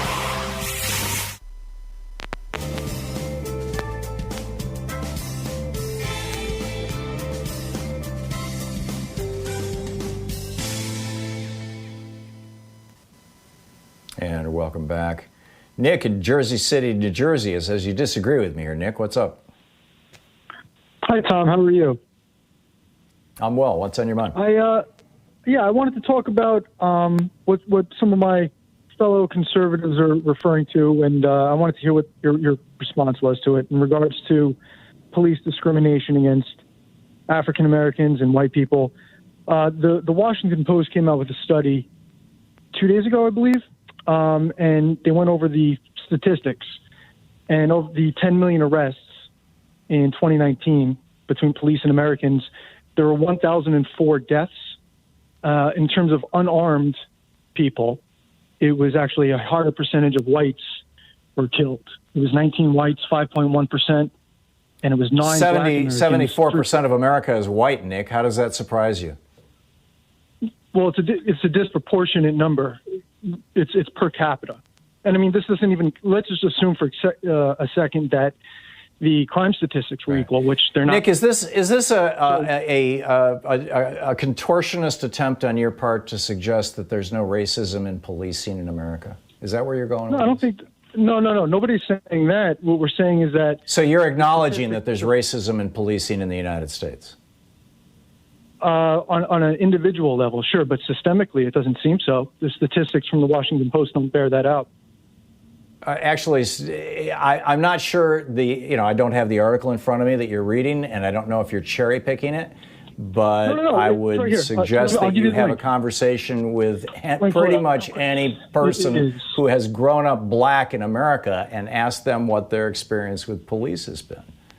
It is a very different experience than white people have. Nick, you don't have to, when you wake up in the morning and you're thinking about going out of your house, you don't have to wonder how the color of your skin is going to affect you if you get pulled over by a police officer. Are you kidding me? I'm a white guy in Jersey City. That is not true of black people. Are you kidding? I'm a white guy in Jersey City. Of course I have to think about that. No, you don't. No, you don't. I've been a white guy my whole entire life, and I've lived in good places. I've lived in rough places. I've lived in places where I disagreed with neighborhoods because of the color of my skin. I cannot walk through certain neighborhoods because of the color of my skin in my own neighborhood.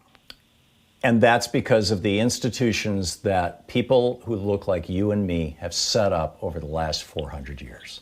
So they attack people based upon. I mean, do you know the crime statistics in the country? Black men, 18. This is not about statistics, Nick. This is about racism. This is about the lived reality of black people in America. Please give me the name of the last 3 white Americans who died at the hands of police saying, "I can't breathe." Nobody knows because it's not promoted. It's not on the news. Right. Nobody. Well, that's not hey, news. if there was if there was police violence, systemic police violence against white people, don't you think Sean Hannity would be yelling about it on TV? No, it's or is he just fine with police killing white people? It just gets brushed under the rug. Listen. No, it doesn't get brushed under the rug. It is, Establishment yes, magazine? there is white violence against white people, and many white people have been on the receiving end of it. I have. But that, and in fact, I would say even that was highly political, because that was back in the 70s, and that had to do with anti-war demonstrations. But Nick, you're desperately trying to justify something here that ain't real. I'm sorry. It just, white people are not the victims. We'll be back. It's coming up on 10 minutes before you. 49 minutes past. We'll be right back.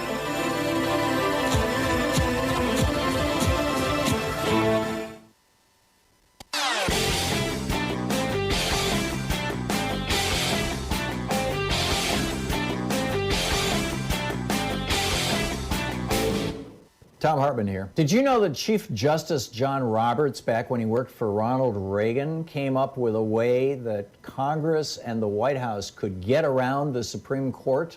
Specifically, they were trying to blow up Roe v. Wade and Brown versus Board, but it could be used by Democrats right now. It's fascinating. It's in my new book, The Hidden History of the Supreme Court and the Betrayal of America, available wherever fine books are sold. Welcome back. James in Los Angeles. Hey, James, what's up? Oh, Tom, I love your program.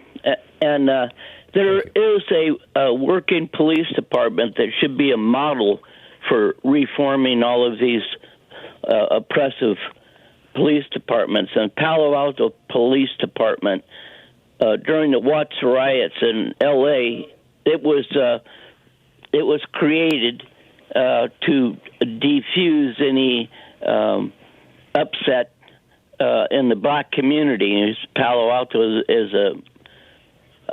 has a large black community, and so they changed police officers to peace officers, put them in three-piece suits, and got rid of the separation between detectives and patrolmen. So these peace officers could take a case from beginning to end, and if they can make a decision on the spot whether or not to write a ticket or let them go with a warning or anything like that, which police officers can't do because they have to arrest if there's any grounds for it.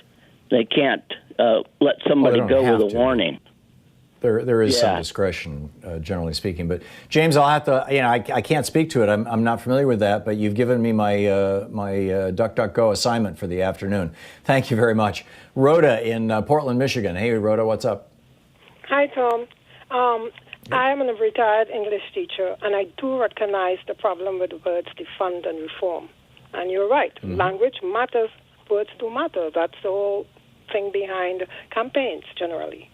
So what I'm saying is that defund and reform have such negative connotations that I'm suggesting using the word transference, because the denotation is precise and positive, as in the sentence. Rhoda, what do you think of this? The Republicans, when they were deciding to try to prevent Americans from having access to high-quality, low-cost health care, or health insurance anyway, Obamacare specifically, came up with this mantra of repeal and replace. Those are both words that are, they're not $10 words. They're any American would understand them. They're words that the Republican Party has focus grouped. Frank Luntz and company found out that this phrase, repeal and replace, is viewed very positively by Americans generally.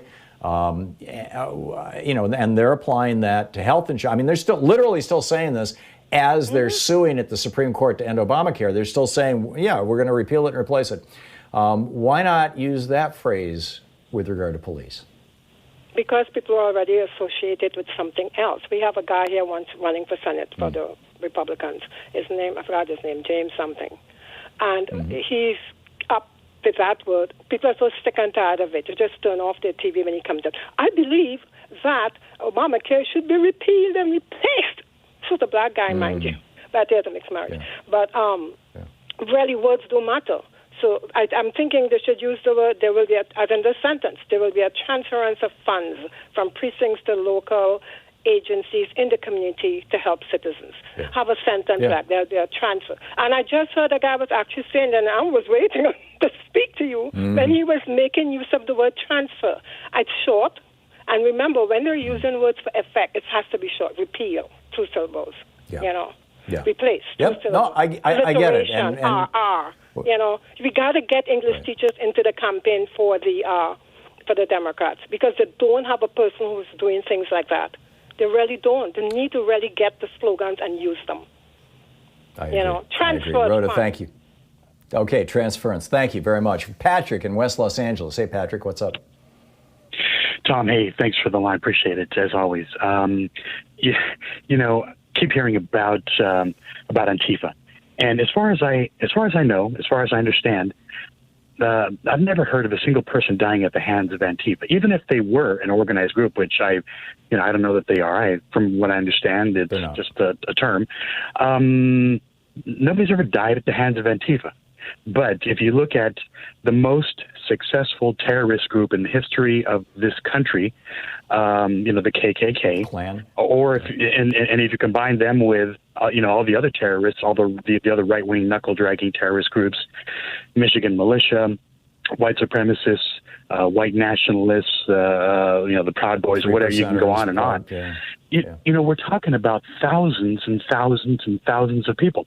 They are these groups, these right-wing groups, are the most dangerous terrorists in the existence of this country.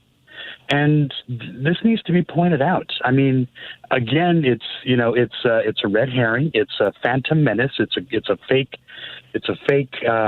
threat to the United States in the form of Antifa. But there's a real threat in the form of these right wing movements. That want. And during the last year of the Bush administration. And during the last year of the Bush administration, the FBI published or wrote a report identifying the right wing. They had one report on left wing terrorism and one report on right wing terrorism.